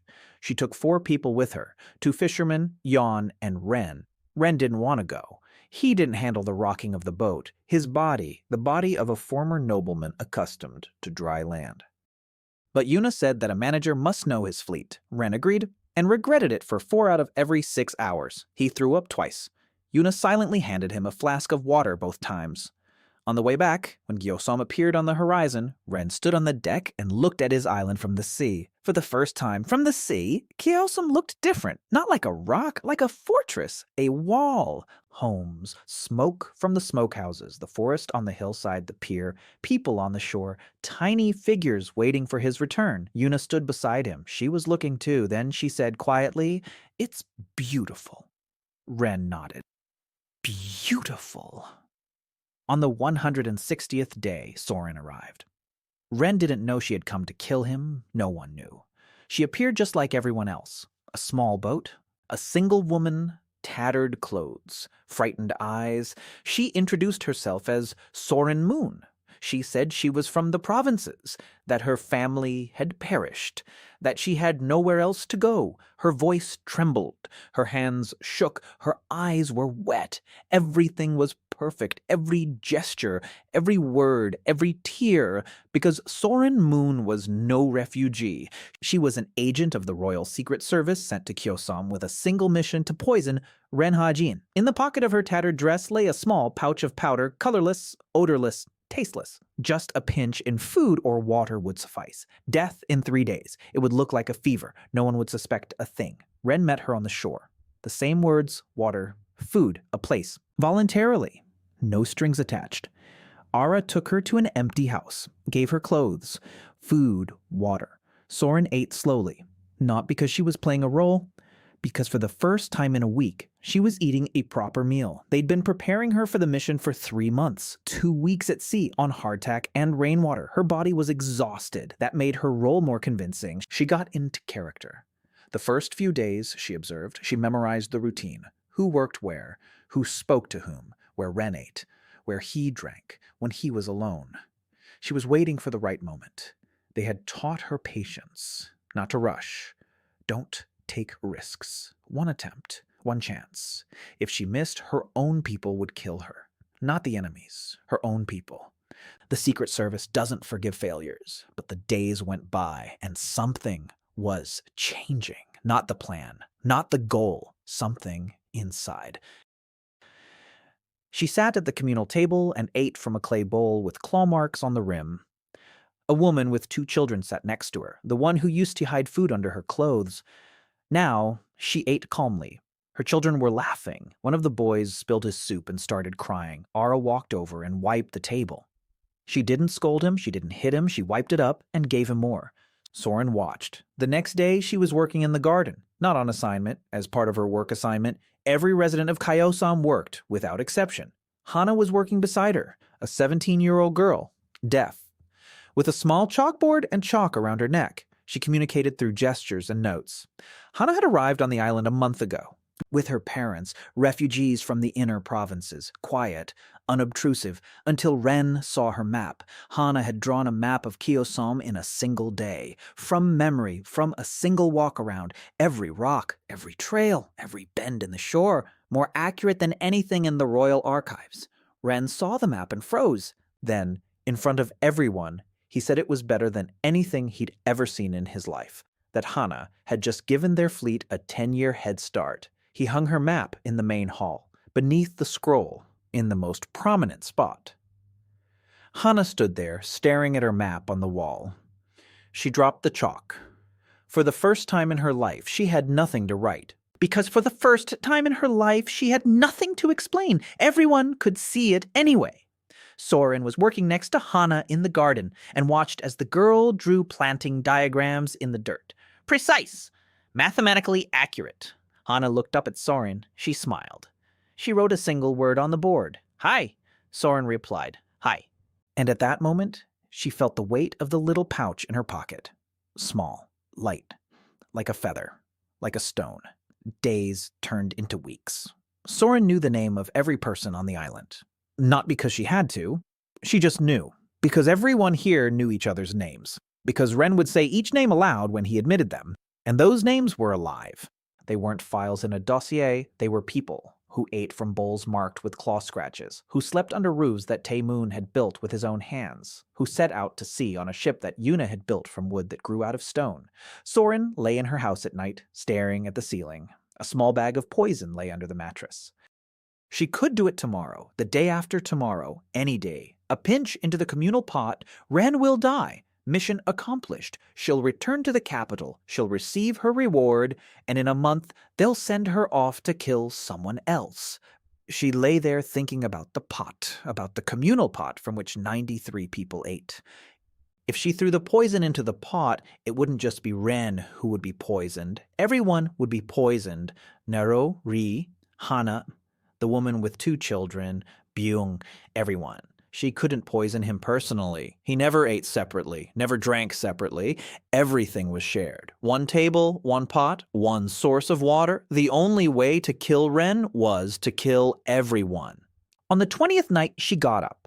She took a small bag from under the mattress. She left the house. She walked through the sleeping village, past the wall, past the smokehouse, to Ren's house. He wasn't asleep. He was sitting at the table writing in the ledgers by the light of an oil lamp. She walked in. He looked up. She placed the little bag on the table in front of him. He looked at the bag, then at her. She said 2 sentences. "Kill me or let me go. I can't take it anymore." Ren looked at her. For a long time. Then he took the small bag from the table, put it away in a drawer, and said quietly, "If you want, you can stay. There's work to be had. You can do something none of us can." Soren stood before him, 25 years old. 7 years in the Secret Service, 4 murders under her belt, and the man standing before her had just put the poison away in a drawer and offered her a job. She sank to the floor. She didn't fall. She sank down, slowly, like someone who no longer had the strength to stand. Ren stood up from behind the table. He poured water into a bowl. He placed it on the floor in front of her. He sat down beside her in silence. They sat on the floor of his house. He and the woman who had come to kill him, a bowl of water between them. He didn't ask who had sent her, didn't ask why, didn't ask how many more would come. He just sat there beside her. In the morning, he wrote her name, Soren Moon. The scroll absorbed the letters. The earth hummed, his resources doubled. And Ren thought that the scroll had accepted her because he hadn't forgiven her. There was nothing to forgive. She had made a choice. She came of her own accord. She placed the poison on the table. The scroll read her intention. His intention was simple. This person needs a home. This person can do what no one else can. This person chose to stay. That is enough. Soren became the head of what Ren called security. Not counterintelligence, security, because the people on the island weren't supposed to know that a killer lived among them. Soren reorganized the system of observation posts in 3 days. What Ren had spent weeks building, she took apart and put back together. Different locations, different viewing angles. She closed the blind spots he'd missed. She knew how to infiltrate into guarded areas, so she knew how to prevent it. Ren watched her work and thought that the best shield is a former sword. On the 171st day, Kyosoma's population surpassed 120. People arrived every week, 3 at a time, 5, 10. Rumors spread across the archipelago like wildfire. An island where everyone is welcome, where beasts eat at the same table as humans, where a former slave manages the treasury, where a mute girl draws maps more accurate than the king's, where people are healed, not abandoned. With every new resident, the island changed. Resources grew, the forest thickened, water sources multiplied. Fish swam in such vast schools in the coastal waters that Yuna said it was as if the sea had decided to move to Kyosom. But with people came problems as well. Ren knew it would be this way. He knew it from day one. 120 people are not a family. They are a society, and society means conflict. The first serious conflict arose between the fishermen and the beast folk, not out of hatred, habit. The fishermen from the coastal villages had grown up believing that beast people brought misfortune at sea. Superstition, old, stupid, but persistent. They refused to go out fishing with Jan. They said that having a fox on board meant storms. Jan stood on the pier and said nothing. His face was stony. He'd heard this his whole life. Once again, he didn't change a thing. Ren found out that evening. Ara told him. He didn't call the fishermen over. He didn't lecture them. He didn't threaten them. In the morning, he came to the pier and got into Jan's boat. Alone. They set out to sea together. They fished all day. They returned with a full boat. Ren unloaded the fish at the pier in front of everyone. The fishermen watched. They said nothing. The next day, one of them approached Jan and said that if a fox could catch so much fish, then to hell with him and the superstitions. Jan looked at him. Then he nodded. A week later, they went out together. A month later, the superstition was forgotten. Ren didn't defeat the superstition. He made it unprofitable. A fox who catches more fish than anyone else can't be a curse. He's too useful. The second conflict was more difficult. Among the refugees who arrived in the last group was a man, a large man, a strong man, a former overseer at the salt mines. He'd lost his job when the mines closed. He fled. He came to Kyosom. Ren took him in. The scroll accepted him. Resources increased. But a week later, Ara came to Ren at night, quietly, with an expression that made Ren's stomach clench. She said that this man had struck one of the women, a former slave, one who had rejected him. He hit her and said that nothing had changed here, that she was just the same as she'd always been, and that she would do as she was told. Ren stood up. His expression changed. Ara saw it for the first time. Not anger, not rage, something colder, resolve. In the morning, he gathered everyone, all 120 of them, at the stone table. The man stood among them, not understanding why they'd been gathered. Ren spoke, quietly, calmly. He said that there was one rule on Kyosoma. Every person here is free. His body belongs to him. His word belongs to him. His choice belongs to him. Anyone who raises a hand against another person violates the one thing that makes this place a home. He turned to the man. He said his name, quietly, just as he had pronounced every name when he accepted them, but with a different weight. He said that this man had a choice, to apologize to the woman he'd struck publicly in front of everyone, and to stay, or to leave the island today, with food and water for a week, by boat, but to leave. The man looked at him, then at the people around him, then at the woman he'd struck. She was standing among the other women. Ara was next to her, Meyer, Soa, Yuna. 4 women stood around the 5th. They weren't threatening. They were just standing there. The man clenched his fists. Then he unclenched them. He apologized, rude, brief, insincere, but publicly. Ren nodded. The man stayed, but everyone on the island now knew the rule. Not written down, not carved in stone, spoken out loud, in front of everyone. Whoever raises a hand will leave. Soren approached Ren afterward. She said quietly that she would keep an eye on that man. Ren nodded. Soa approached next and said that Ren had just created a law. The first law of Kyosom. Ren replied that it wasn't a law, it was common sense. Soa smiled wryly and said that, in most places, common sense was a luxury they couldn't afford. On the 180th day, Lord Cho's ships arrived. Not just 1, 3. Warships with soldiers. Kang Ho stood on the deck of the flagship. Standing next to him was a man in a black cloak. Ren stood on the wall and watched. Soren stood beside him. She looked through the spyglass she'd haggled for from Blake and said quietly that the man in black was an emissary of Duke Jewan, so the minister of the southern islands, not Lord Cho. The Duke, Ren understood. Chui was a pawn. Behind him stood Jehuan, so the very same man who had voted for Ren's exile. The very same man who controlled the slave trade in the Straits. The very same man whom Kyosom had a bone to pick with. 3 ships formed a semicircle. They did not enter the bay. They remained at a distance. They were demonstrating their power. A rowboat was lowered from the flagship. One man, the emissary. He stepped onto the pier, thin, tall, with a face that betrayed no emotion. He delivered the message, a short one, no flowery language this time. The ruler of Kyosoma was offered the chance to voluntarily transfer the island to the Council of Houses' control. All fugitive slaves and peasants were to return to their rightful owners. The ruler was to come to the capital for a hearing. In case of refusal, the council reserved the right to enforce compliance by force. Ren read the message. He rolled it up. He put it in his pocket. He looked at the emissary and said one word. No. The emissary nodded as if he had expected it. He turned and walked back to the rowboat. The ships hadn't left. They remained, anchored in a semicircle, a blockade. Ren stood on the wall and looked at the 3 ships. Then he turned and looked at his island, at the people watching him from below.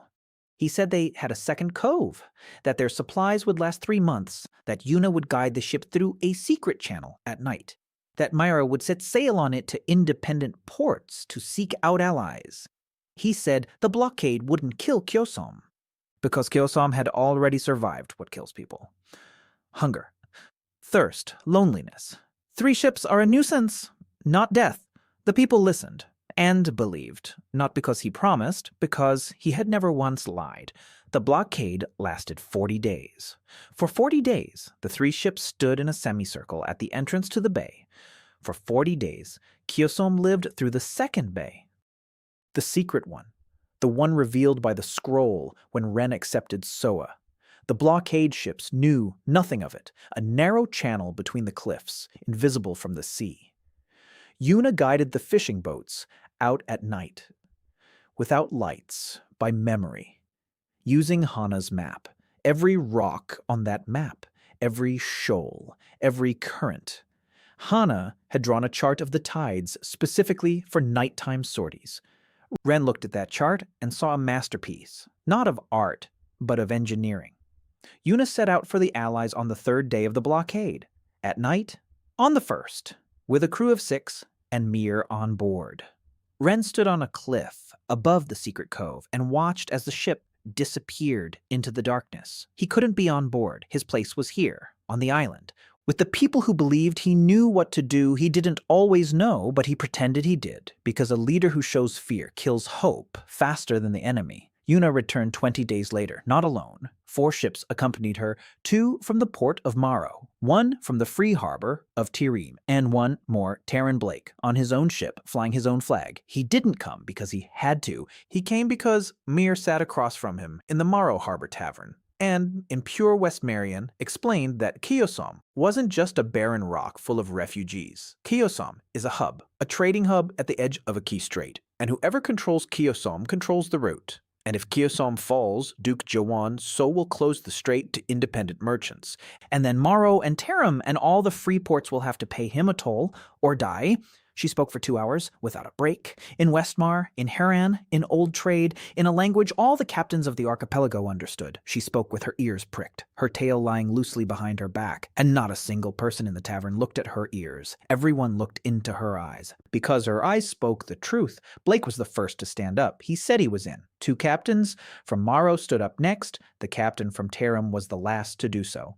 Meyer returned to Kyosom with a flotilla of 5 ships and proof that words are worth as much as swords if you choose the right people to speak them to.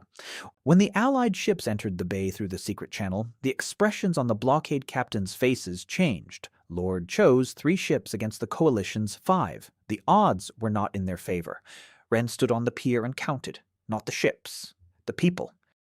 There were about 200 soldiers on the 3 blockade ships, people, with families somewhere on the mainland, with wives and mothers and children they were keeping in villages on the southern shore, not as hostages.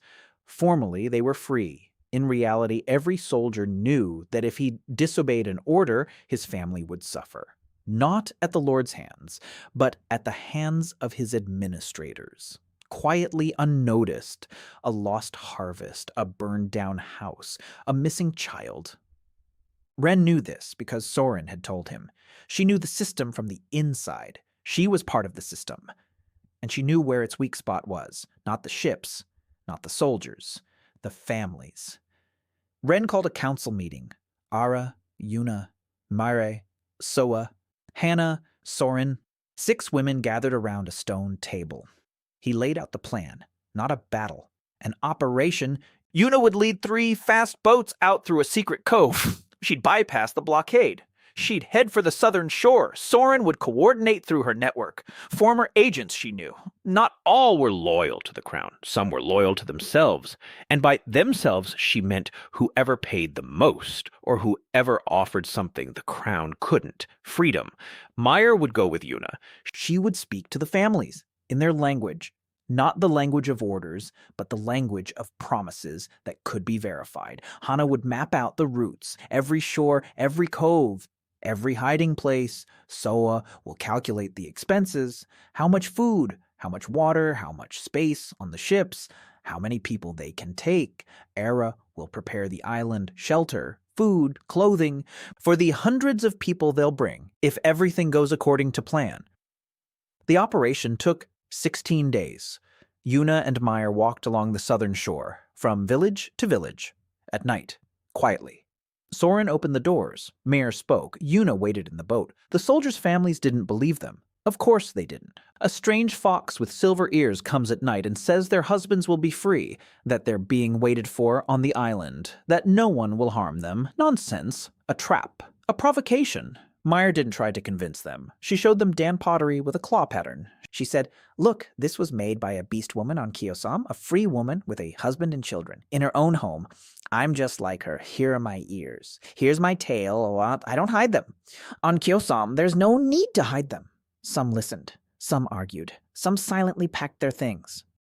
By the end of the 16th day, 207 women and children were sitting in the holds and on the decks of 4 ships bound for Kyosom. Silently, in the dark, with bundles in their hands and fear in their eyes. They didn't know whether to believe it or not, but they believed enough to board the ship, and that was all it took. On the morning of the 40th day of the blockade, Ren stepped out onto the pier of the main bay. Before him stood 3 blockade ships. Behind him were 5 allied ships. Above the flagship, first Yuna raised not a banner but a long white cloth. Names were written on it. 1,200 names. Wives, mothers, children, each written in Hana's hand, in small, precise handwriting. Ren took the megaphone, a homemade one, made of wood and copper. He raised it and spoke, loudly, clearly, so that every person on every ship in the bay could hear. He said that the mothers, wives, and children of the people on these 3 ships were now on Kyosom, alive, free, waiting. He said that anyone who laid down their weapons would be home in a week, with their family, safe. Silence. A long silence. The soldiers on the ship stared at the white banner, at the names. Someone found their own name, the name of their wife, their mother, their child's. A cry, one voice, then another, then a third. The guns of the first ship were lowered, then the second. The third ship tried to fire. The captain of the third ship was loyal to Lord Cho, loyal to Duke So, loyal to the very end. He gave the order. The cannon fired. The cannonball landed in the water near the first ship. Yuna turned the ship around, quickly. 2 allied ships came in from the flanks. The battle lasted an hour. Brief, brutal. Smoke, fire, screams, the sound of wood snapping. By evening, the third ship was lying on its side, burning. The captain was dead. Soldiers were floating in the water. Yuna ordered everyone to be pulled out, the living, everyone. Silence hung over the strait. Ren stood on the deck of the first, covered in soot, in the smoke. His hands were shaking. Era stood beside him, silent. She handed him a flask. He drank. He looked at the sunset. Orange, smoky, quiet. He spoke so that only she could hear. "Era, I don't want to fight anymore." She nodded. She replied, just as quietly, "Then we won't. We have a reason not to fight." On the horizon were the sails of ships carrying families home. A small fire burned on each one in honor of the anticipation. The scroll in Ren's pocket was hot. 207 families who had entered the island voluntarily, soldiers who had laid down their weapons and stayed behind. The scroll had been recording names all night. Ren spoke them one by one. His voice grew hoarse, but he didn't stop. Every name out loud. By dawn, an inscription had appeared on the scroll, a new one. Not after the acceptance, by itself. Kyosom. Population, 12,847. Resources are sufficient. Not doubled, not tripled. Sufficient. A year had passed since the battle at the strait. Kyosom was no longer an island. It was a port, a real one, with 3 docks, with a shipyard featuring 12 slipways, with a row of shops selling Dan ceramics, smoked fish, salt, cloth, and tools, with an infirmary where Wei taught 4 students, with a school where Hana stood at the blackboard drawing maps while the children sat at their desks and watched. Human children and beast people children, side by side, at the same desks, with the same pieces of chalk, in the same clothes with cutouts for their tails. Hana didn't speak. She demonstrated. She drew. She wrote on the blackboard. The children understood. Children always understand the one who shows, not the one who shouts. Meyer was negotiating with 3 trading houses at the same time in 4 languages. She sat at a table in the council chamber, with her back straight, with silver ears raised like crowns. The Westmar trade representatives looked at her and did not see a beast person. They saw a diplomat who, over the past year, had concluded more contracts than all their intermediaries combined. One of them once asked where she was from. Meyer replied that she was from Kyosom. He asked, "No, where are you really from?" Meyer looked at him and repeated, "From Kyosom." He asked no more. Soa sat in the trade office, at a real desk, with real books, with ink and quills and scales and abacuses. She knew the price of every commodity in the archipelago, every single one. The trading houses of Westmar feared her, not as a woman, as a mind. She calculated faster than they could think, and every time someone tried to cheat Kyosom, Soa would uncover the deception before the ink on the contract had even dried. She teased Ren in front of everyone. She called him the boy with the axe. Ren didn't mind, because every time Soa teased him in front of guests, the guests saw a woman who wasn't afraid of her ruler. And that spoke volumes about Kyosom, more than any speech ever could. Soren worked in the shadows. She wasn't seen, but her presence was felt. 3 assassination attempts on Ren in a year. 3 times. Soren intercepted the poisoners before they got close to the communal table. She didn't kill them. She gave them a choice. The same choice Ren had given her, to leave or to stay. 2 left. 1 stayed and now worked on the wall. Ren didn't ask for details. He trusted Soren as he had never trusted anyone before, because a person who has given up their poison deserves more trust than one who has never held it. Yuna commanded the fleet, 12 ships. The first one was still her favorite. She stood on its deck and gazed at the sea the way others gaze at home. Her grandfather Biyun sat on the pier every morning. His left eye could see, enough to see her granddaughter's sails when she returned. Enough. Ara managed everything that didn't involve the sea or trade. Housing, food, clothing, the bathhouse, distribution. She knew the name of every resident, every one of the 12,000, not because she memorized them, but because she remembered everyone who came, how they came, with what expression, with what fear. She remembered because she herself had been the first to arrive, in a wrecked boat, half dead, and someone had given her water and not asked her name. Duke Jawan, So had come himself, on the last ship, alone, without an army, without soldiers, old, weary. He stepped onto the Kyosom pier and looked around, for a long time, in silence. Then he asked for an audience with the ruler. Ren received him in the council hall, at the table, that very stone table that began as a slab on stones, large enough for 20 people. Now it stood in a stone hall, and 50 people could sit behind it. Jawan So sat across from Ren. Between them stood a bowl, clay, with claw marks, with a sea blue glaze. The Duke looked at the bowl, then at Ren. He said he had not come to fight, that there was nothing left to fight with. The royal fleet had been destroyed. Lord Cho had been stripped of his title. The Council of Houses was divided. Half the southern provinces were asking to be taken under Kyosom's protection. He said he had lost. Ren listened in silence. Jehwanso continued. He said he wanted to understand. Just that, to understand. How a boy from a barren land had, in 2 years, built what the kingdom had failed to achieve in 3 generations. Ren replied, briefly. He said he hadn't built anything. He had accepted people, one by one, by name of their own free will. and each of them had built alongside him. The Duke was silent, then he said quietly, "Ren doesn't understand. He has just given the poor hope. He has condemned thousands of them to death, because now they will die for him." Ren looked at the old man before him, at his weary face, at his hands that had signed orders of exile, of slavery, on death. Hands that had treated people like trash because trash is easier to sweep away than to settle. Ren replied, "They will live for me. That's different." The Duke looked at him for a long time.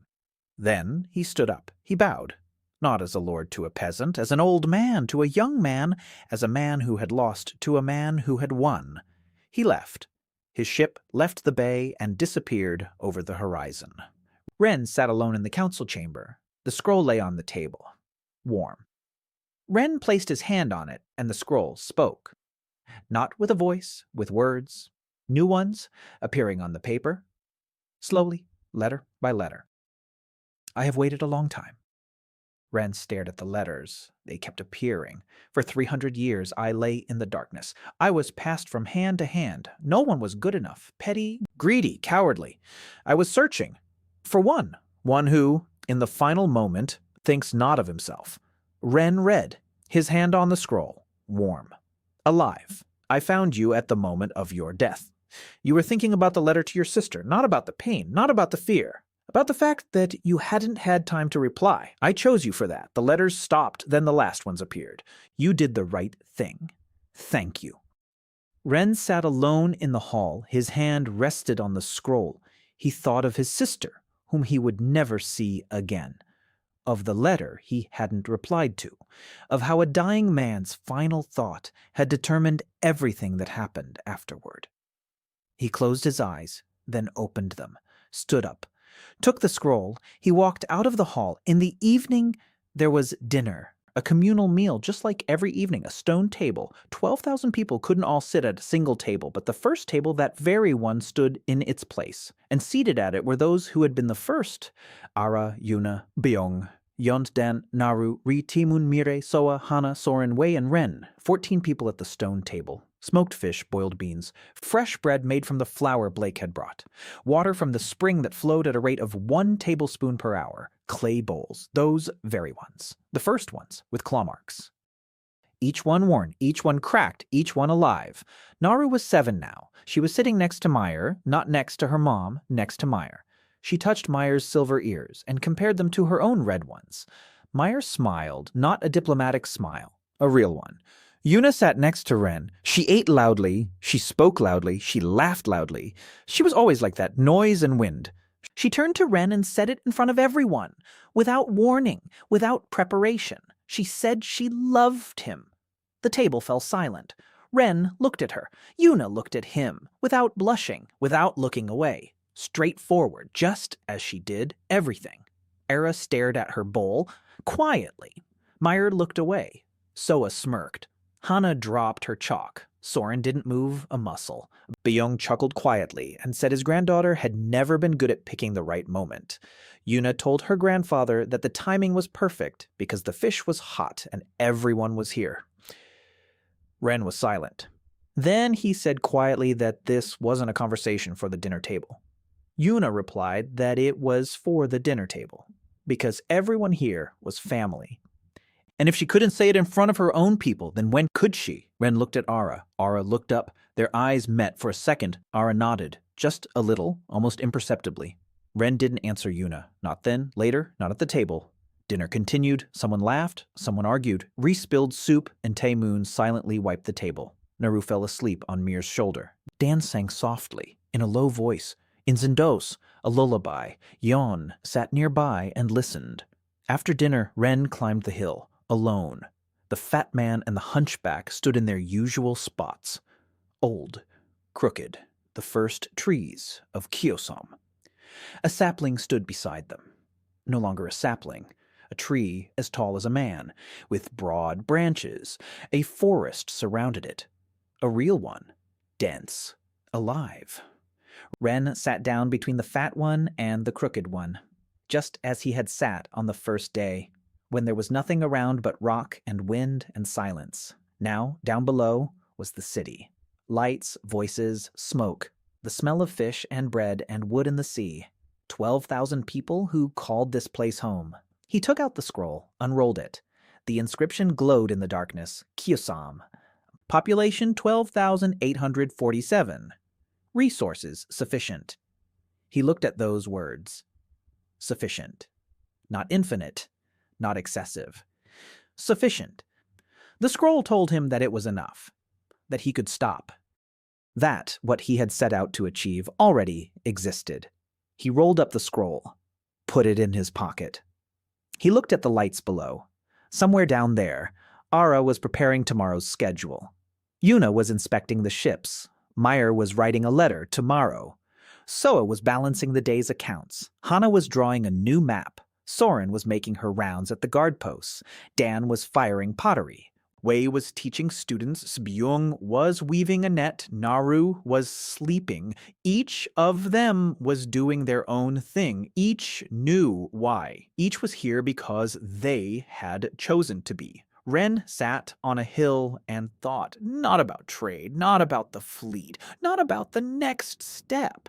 He thought about how, in about 20 years, or 30, or 50, a beast human mother would board a ship with her child at a port in any city in the world, and she'll say, they're going home, to Kyosom, and they'll let her through without question.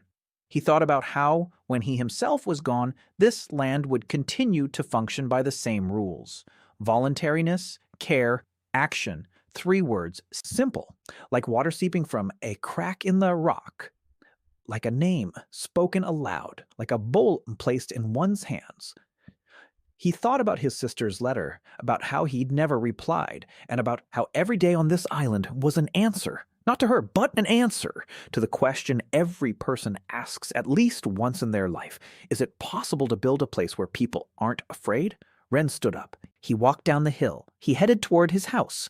Ara was standing in the doorway. She was waiting for him, just as she waited every evening, silently, with a flask of water. He took the flask. He drank. He looked at her. She looked at him. He said quietly, "Thank you for staying." She replied just as quietly, "Thank you for asking." They went inside. The door closed. Outside, the sea roared. The wind carried the scent of salt, smoke, and pine needles. A lantern burned on the pier. The hull of a new ship stood on the slipway. A map of Cana hung on the school wall. A light was on in the infirmary. In Dan's workshop, pottery was cooling, sea blue, with claw marks. Kyos was asleep, not like a stone, like a home. A scroll lay on the table next to the ledgers. Warm, quiet. The last word stood out on its surface. One short home.